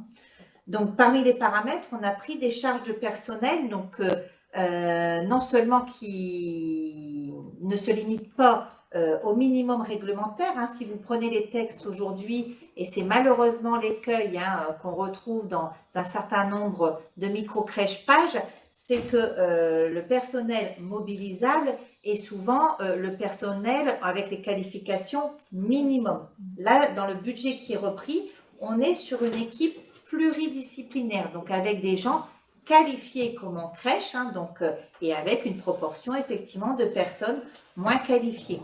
Avec un taux d'occupation donc à 77%, hein, ce qui est correct hein, pour une microcrèche. Donc vous voyez donc en termes de dépenses, le montant donc des dépenses, alors que la structure s'appelle microcrèche PSU pour reprendre la terminologie tout à l'heure, ou microcrèche page, normalement, le montant des dépenses devrait être effectivement le même, avec une répartition, vous voyez à l'écran, hein, de certains montants de charges, hein, et notamment effectivement les salaires, c'est la charge effectivement la plus importante.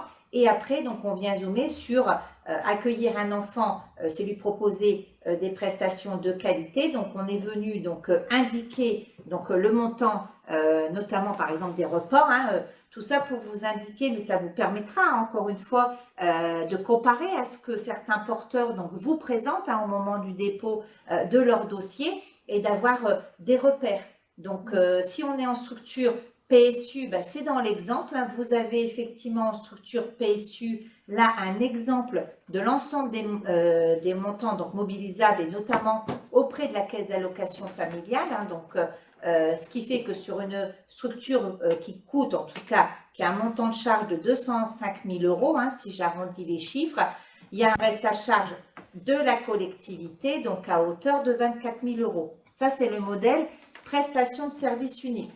Donc, un reste à charge d'un tiers financeur, hein, donc il peut être une collectivité, mais aussi des entreprises. En modèle page, une microcrèche page, ça veut dire que pour couvrir les 205 000 €, bah, c'est les familles qui payent les 205 000 €. Et en sachant que généralement, les porteurs ne se limitent pas d'un équilibre financier, ne se contentent pas d'un équilibre financier, mais veulent dès les premières années entre 10 000 et 30 000 € de bénéfices. Voilà, donc ce document, il a vocation à être une base, en tout cas, de repère pour vous demain par rapport à ces projets de microcrèche. Et bien évidemment, hein, mes collègues de territoire, hein, si vous les sollicitez pour l'accompagnement d'un projet, pourront effectivement vous éclairer par rapport à d'autres projets qui n'auraient pas évidemment ces composants.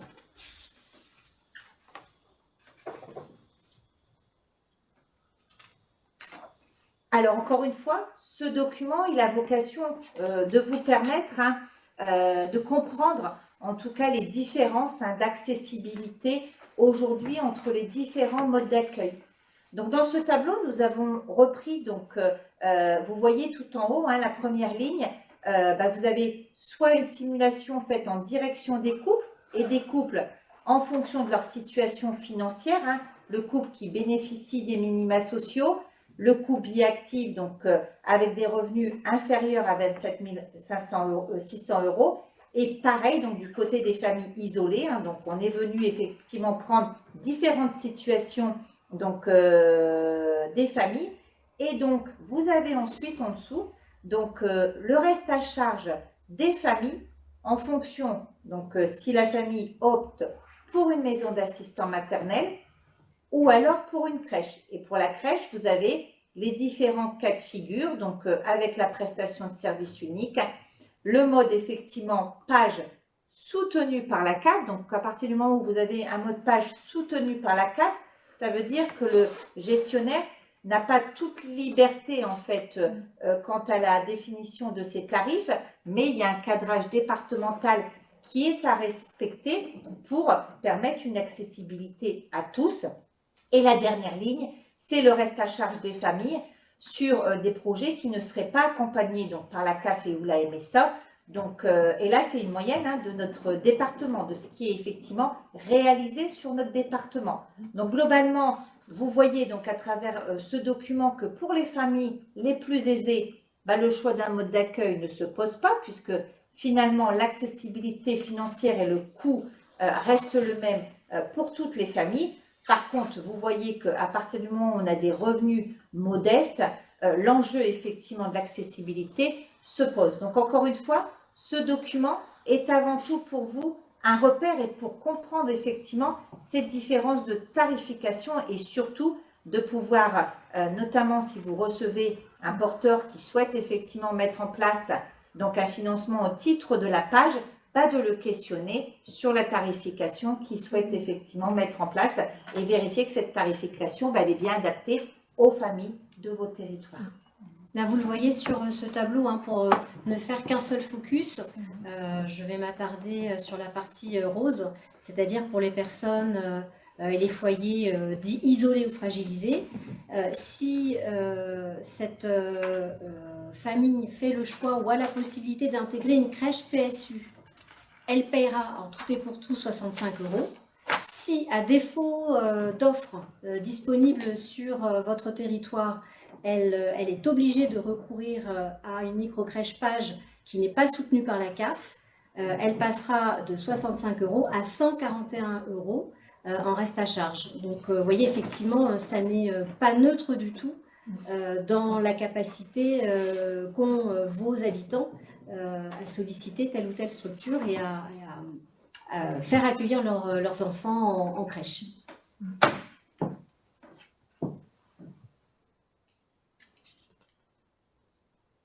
Alors, vous avez sur cette slide quelques intitulés de fonds auxquels vous pourriez possiblement prétendre. Alors, nous avons la fâcheuse habitude de jargonner, donc vous trouvez effectivement des termes qui ne sont pas forcément très parlants, comme le bonus attractivité, je parle de la CAF, le bonus attractivité ou les FPT, les fonds publics et territoires. On s'est permis simplement de les faire figurer pour que le moment venu, lorsque vous rencontrerez mes équipes sur les territoires, vous puissiez faire le lien, puisque forcément mes équipes seront amenées à vous parler de ces financements. En tout cas, sachez que tous ces financements qui sont cités là sont bien fléchés en direction du soutien des collectivités territoriales qui auraient le souhait de développer une offre d'accueil sur leur territoire. Alors juste peut-être une petite précision, parce que c'est un financement qui est nouveau, qui va en direction de la qualité de l'accueil, mais aussi de l'attractivité, parce que c'est bien les professionnels des crèches qui font que la structure va bien fonctionner. Donc, les conditions effectivement de travail sont importantes, donc à mettre en œuvre. Et c'est vrai que le financement des journées pédagogiques est un financement donc récent. Donc, c'est l'occasion de le partager aujourd'hui parce que tout le monde n'a peut-être pas le même niveau d'information, alors que bon, il y a déjà eu des webinaires, mais plutôt en direction de techniciens, donc de la petite enfance. Mais voilà, pour vous expliquer qu'aujourd'hui, il existe ce financement-là qui permet donc de fermer 3 jours totalement la crèche pour permettre aux professionnels de rencontrer d'autres professionnels, d'être formés et que ces 3 jours de fermeture n'ont en aucun cas un impact sur le financement donc, de la collectivité. C'est-à-dire que ces 3 jours de fermeture sont pris en charge et financés par la Caisse d'allocation familiale aujourd'hui. Donc n'hésitez pas parce qu'on a déjà fait un premier bilan. Alors ça s'est bien développé sur notre département, mais il y a encore quelques établissements qui n'ont pas mis en place donc, ces journées et d'autres qui se sont limités à 1 ou 2 journées, alors que finalement, le financement effectivement de ces 3 journées est acquis et il n'y a pas de charge supplémentaire pour le gestionnaire. Oui, peut-être une petite parenthèse pour la ruralité, spécifiquement pour la MSA. Donc, rappeler que la MSA, elle cofinance tout d'abord l'ensemble des structures des crèches PSU du territoire, quel que soit le nombre d'enfants MSA qui est accueilli. Et puis, elle va financer la page pour les familles adhérentes MSA de la même façon, dans les mêmes conditions que la CAF, tout à fait de la même façon. Et puis là, vous voyez apparaître le dispositif Grandir en milieu rural. C'est ce dispositif que nous mettons, que nous proposons notamment aux collectivités, mais aussi à d'autres porteurs qui peuvent être associatifs, pour vous permettre soit de créer, soit de développer votre offre d'accueil du jeune enfant en milieu rural, bien évidemment. Il a aussi vocation à soutenir d'autres projets qui peuvent être en lien, qui peuvent vous intéresser aussi pour soutenir la parentalité, pour améliorer l'accès aux loisirs ou à la mobilité pour les jeunes enfants et leurs parents. Donc je vous invite à découvrir cette offre si vous ne la connaissez pas, donc spécifiquement pour les territoires les plus ruraux.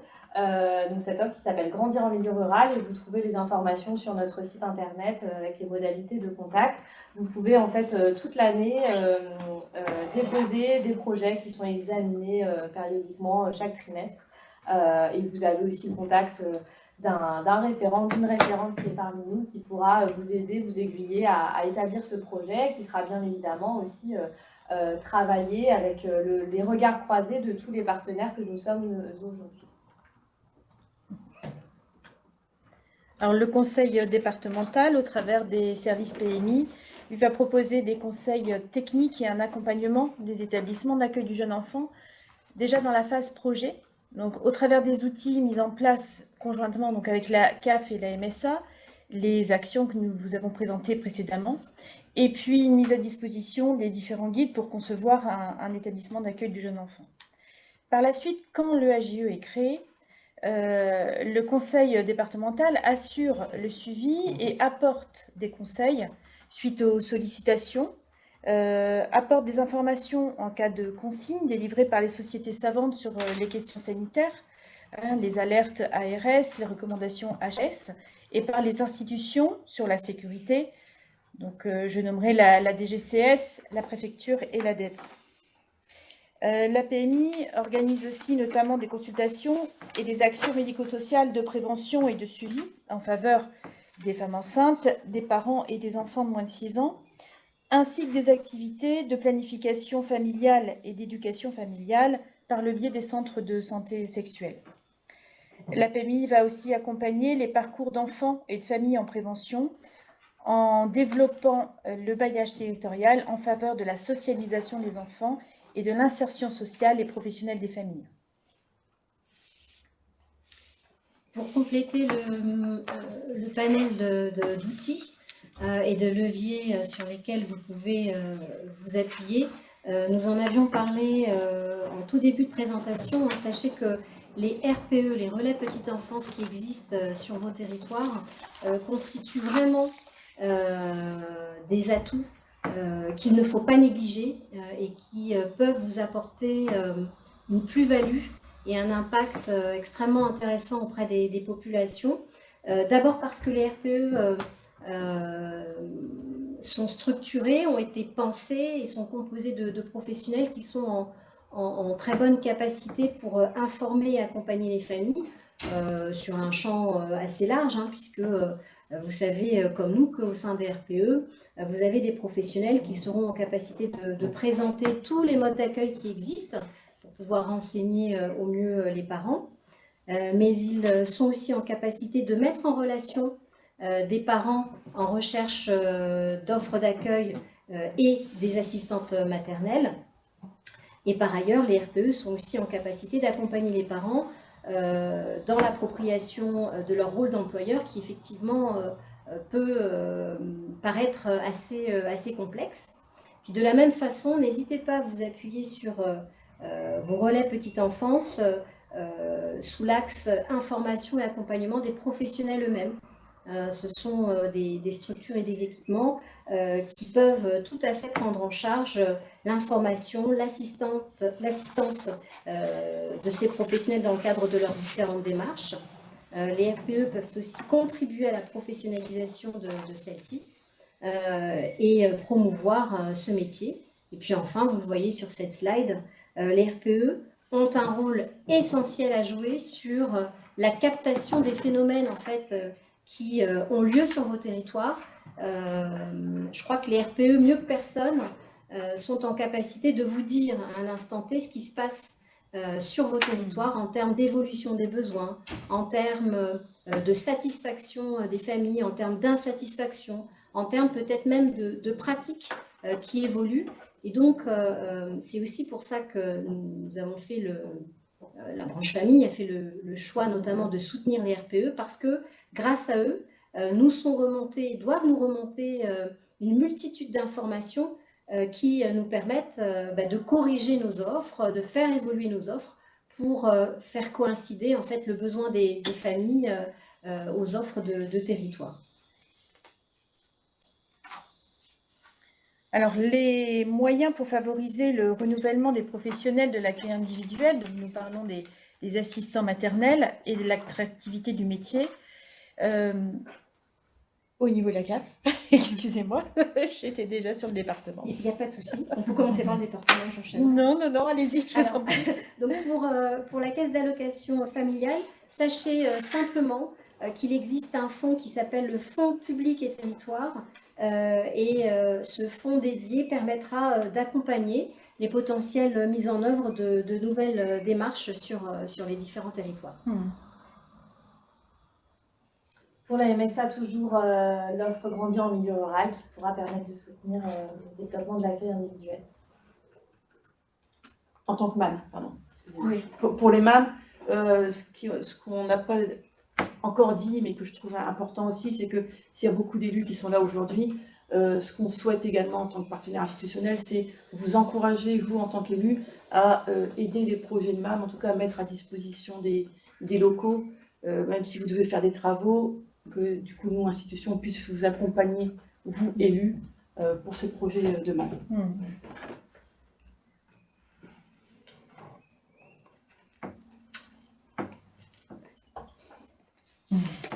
Alors, concernant les assistants maternels, alors sur une partie, ça va répondre à la question de tout à l'heure. Donc, il y a des réunions d'information sur le métier d'assistant maternel qui sont organisées sur les territoires par la PMI. Donc, pour pouvoir obtenir l'agrément d'assistant maternel, 4 étapes. La candidature doit être envoyée au département. Ensuite, suite à la réception du dossier, une puéricultrice de PMI viendra au domicile de la candidate afin de vérifier à la fois les capacités et les compétences du ou de la candidate pour l'exercice de la profession, mais aussi les conditions matérielles d'accueil et de sécurité. Lorsque ces 2 points sont validés, le candidat reçoit un agrément, donc est considéré comme agréé, de façon transitoire, puisque l'autre condition pour pouvoir avoir finalement son agrément est de réaliser une formation. Cette formation est organisée et financée par le département. Et notamment, ce que l'on constate actuellement, c'est que il y a encore des candidats à l'agrément d'assistant maternel, mais nous avons un taux croissant de refus d'aller jusqu'à la formation. Donc, les formations sont proposées et en fait, le candidat ne va pas jusqu'au bout et donc on radie de l'agrément. Donc ça, c'est un problème qui est soulevé et qui, voilà, on essaye de voir comment pallier à ce problème. Lorsque le candidat et donc lorsque la personne est agréée parce qu'il a eu cette visite et cette validation par la PMI et ainsi que cette formation, le conseil départemental met ensuite à disposition donc le guide d'accueil de votre enfant chez l'assistante maternelle, permettant de renseigner le livret d'accueil et de formaliser le contrat de travail.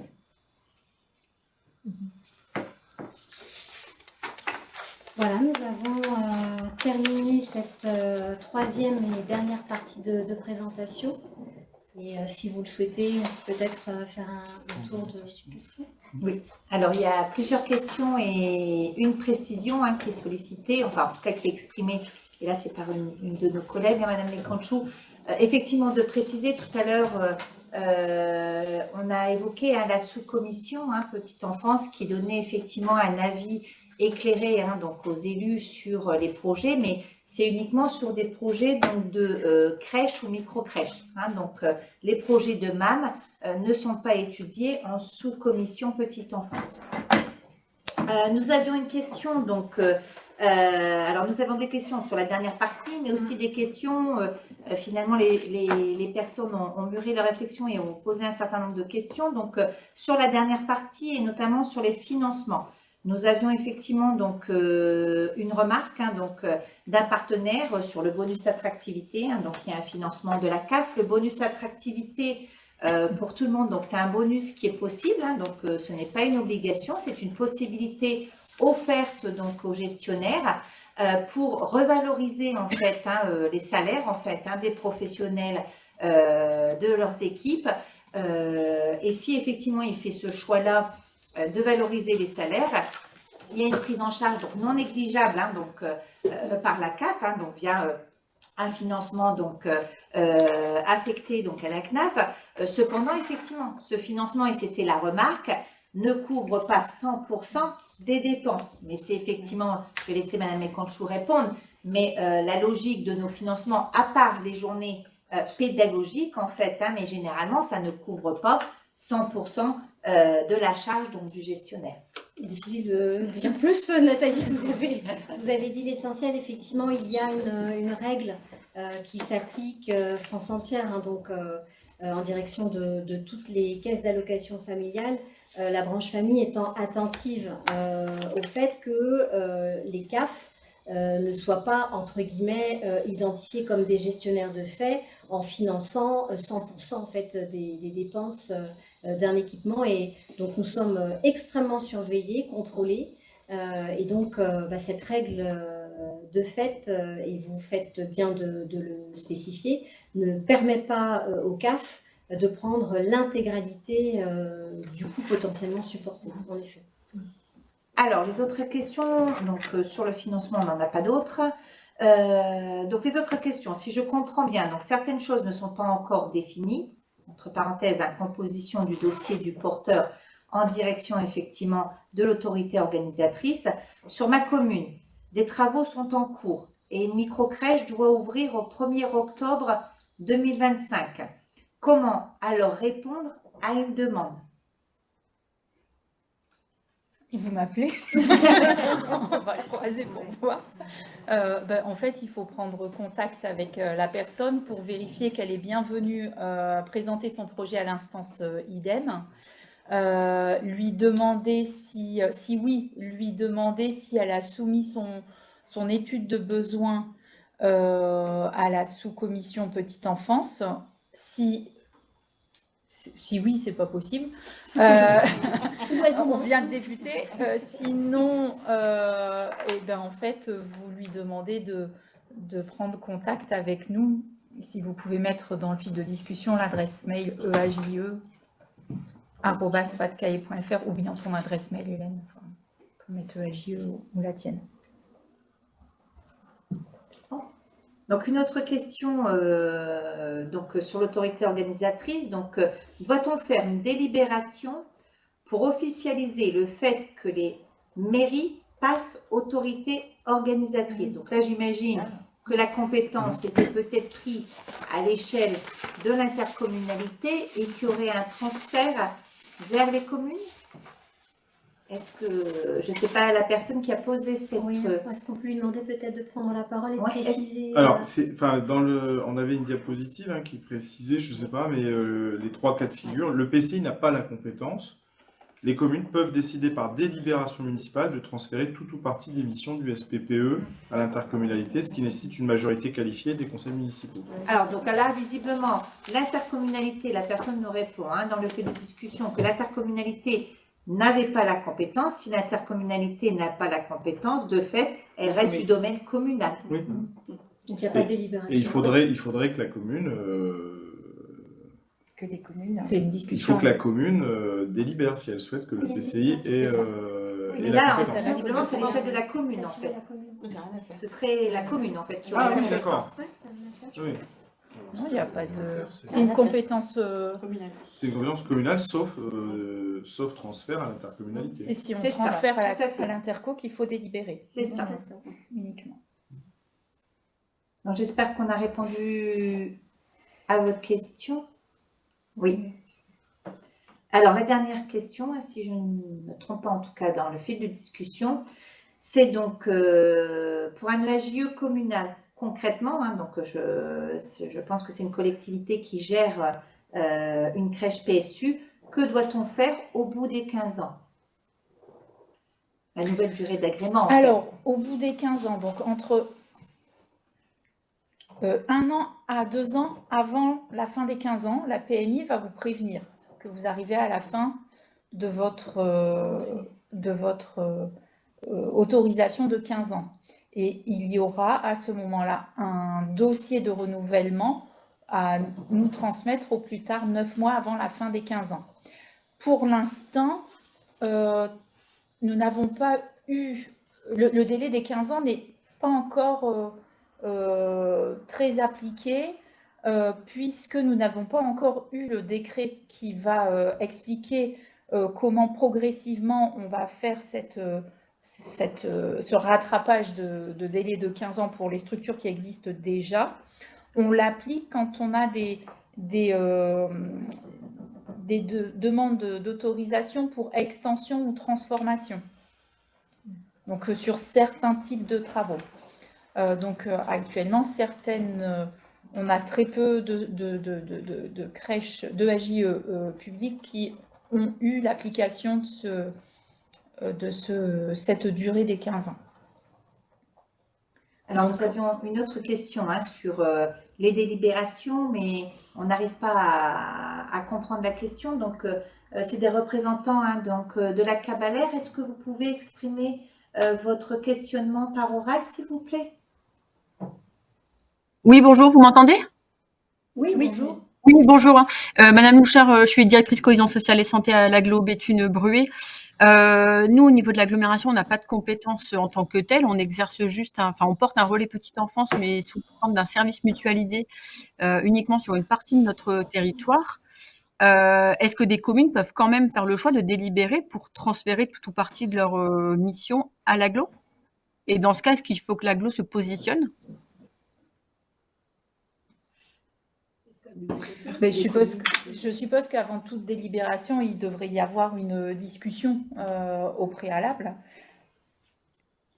Et après, j'ai envie de dire qu'à aujourd'hui, pour avoir assisté à une réunion organisée par la DGCS, ce sujet est encore en train d'être clarifié. Donc, moi, j'ai envie de vous renvoyer vers la DGCS pour poser votre question. Après, je comprends qui est un petit peu particulière sur votre territoire. Après, c'est d'autant plus particulier excusez-moi, c'est d'autant plus particulier qu'entre les communes et l'agglo, on a encore également des CIVOM qui exercent en matière de petite enfance. C'est vrai. Oui, c'est particulier. Mais aujourd'hui, la Cabalère, elle dispose ou pas de compétences, madame? J'avais l'impression que c'était pas le cas. On porte un relais petite enfance, mais qui est un service mutualisé qui n'est pas une compétence en tant que telle.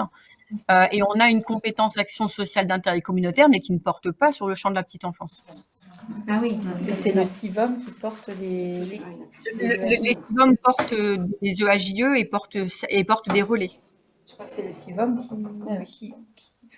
est-ce que c'est le CIVOM ou le PCI qui est autorité organisatrice? Là, c'est plus compliqué. Et tout le territoire n'est pas couvert par des CIVOM. C'est peut-être une configuration particulière et je m'en excuse, mais... Non, mais votre question est légitime, effectivement. On peut relayer peut-être cette question au niveau réglementaire, parce qu'effectivement, là, c'est vraiment une question de compétence des collectivités. C'est plutôt chez nous, aux préfectures. Compétences de collectivité, effectivement, les CIVOM ne sont pas clairement indiqués dedans, mais ils peuvent être considérés aussi comme une sorte de communauté de communes. Donc... Bon, il faut voir si on a peut-être des fois aux questions, etc. On va essayer de trouver. Si vous pouvez envoyer vos coordonnées là sur le chat, comme ça on vous recontactera. Je vais demander si la dette peut éventuellement interroger. On mettra cette information à disposition. C'est un cas particulier, mais il faut que ce soit bien clair. C'est vrai, dans les textes, il y a quelque chose qui n'est pas clairement indiqué, c'est l'accord de l'intercommunalité pour recevoir ces compétences.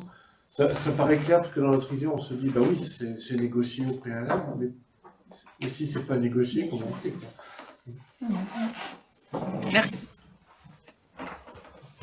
Donc sur le fil de discussion, il n'y avait pas d'autres questions, mais peut-être effectivement laisser la parole à d'autres interventions si vous le souhaitez.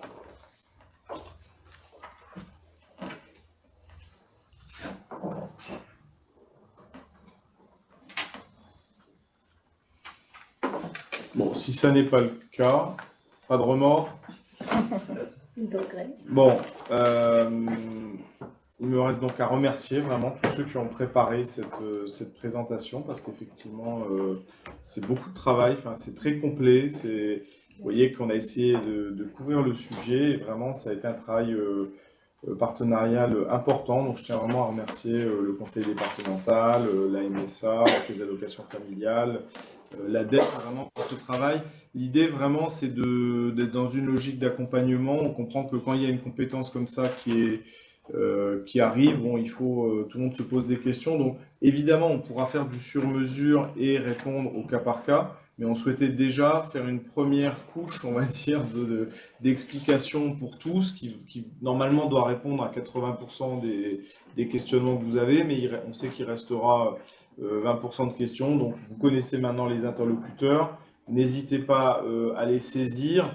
C'est vrai que ce sujet va monter en puissance, hein. Ce sont des engagements à horizon 2027-2030, enfin, voilà, et dans un contexte qui est un contexte plutôt de baisse démographique pour le département, donc qui va normalement nous faciliter la tâche en termes d'atteinte des objectifs. Parce qu'à un moment donné, si on augmente le nombre de places et que le nombre de naissances diminue, les courbes vont finir par se croiser. Donc on doit avoir bon espoir d'atteindre cet objectif qui est extrêmement important parce que vous savez que c'est vraiment facteur d'inégalité. On est là sur les racines finalement de l'inégalité entre les enfants. On sait tout ce qui se joue dans la petite enfance et effectivement les familles ont besoin de cet accompagnement et les enfants encore plus, j'allais dire. Et c'est un peu leur avenir qui se joue à ce moment-là. Donc c'est notre responsabilité collective. Donc c'est un bel objectif, je pense, et je pense qu'on se retrouve tous autour de cela. Maintenant, ça peut être assez complexe, donc n'hésitez pas vraiment à poser les questions. Vous vouliez peut-être dire un mot au nom de... Le PowerPoint va être envoyé. Le PowerPoint, la présentation va être envoyée. Elle a déjà été envoyée? On l'a donné à votre... comment s'appelle-t-elle? À mon assistante, oui. Et donc c'est nous qui diffusons? On diffuse, très bien. Donc on va diffuser la présentation et on va essayer, je vous dis, de mettre à disposition la vidéo, l'enregistrement. Donc ça, techniquement, ça va prendre un petit peu de temps, mais normalement, maintenant qu'on a les 3 enregistrements, on va pouvoir les mettre à disposition. Donc voilà, un grand merci à tous sur ce sujet important et bravo pour le travail accompli, parce que je pense que ça a beau être complexe, mais vous nous avez vraiment bien éclairé sur les compétences des uns des autres et puis surtout les perspectives sur le sujet. Donc voilà, merci. Et puis, s'il n'y a pas d'autres questions, on va... Alors, il y en a juste Ah, ben, il y Monsieur en a une. Flao. Voilà, j'ai été trop long dans la conclusion. Alors, qu'attendez-vous donc dans le plan de maintien de développement et de l'offre d'accueil? Donc ça a été précisé par décret, hein. Il y a un décret qui vient préciser effectivement ce qui est attendu. Hein. Donc, c'est accessible en ligne en fait. Hein. J'ai pas les Où sont les références. ressources? Alors, Là. où est-ce qu'on trouve les ressources SPPE, les ressources documentaires? Est-ce que... Alors, Sur Internet. La DGCS a déjà fait une foire aux questions et je crois qu'elle en a refait une deuxième. Donc vous tapez sur Internet, vous tapez SPPE FAQ DGCS, vous tombez dessus normalement. Et puis en allant, on peut chercher sur le site de la DGCS, je pense. Bien. Merci à tous. Bonne fin de journée.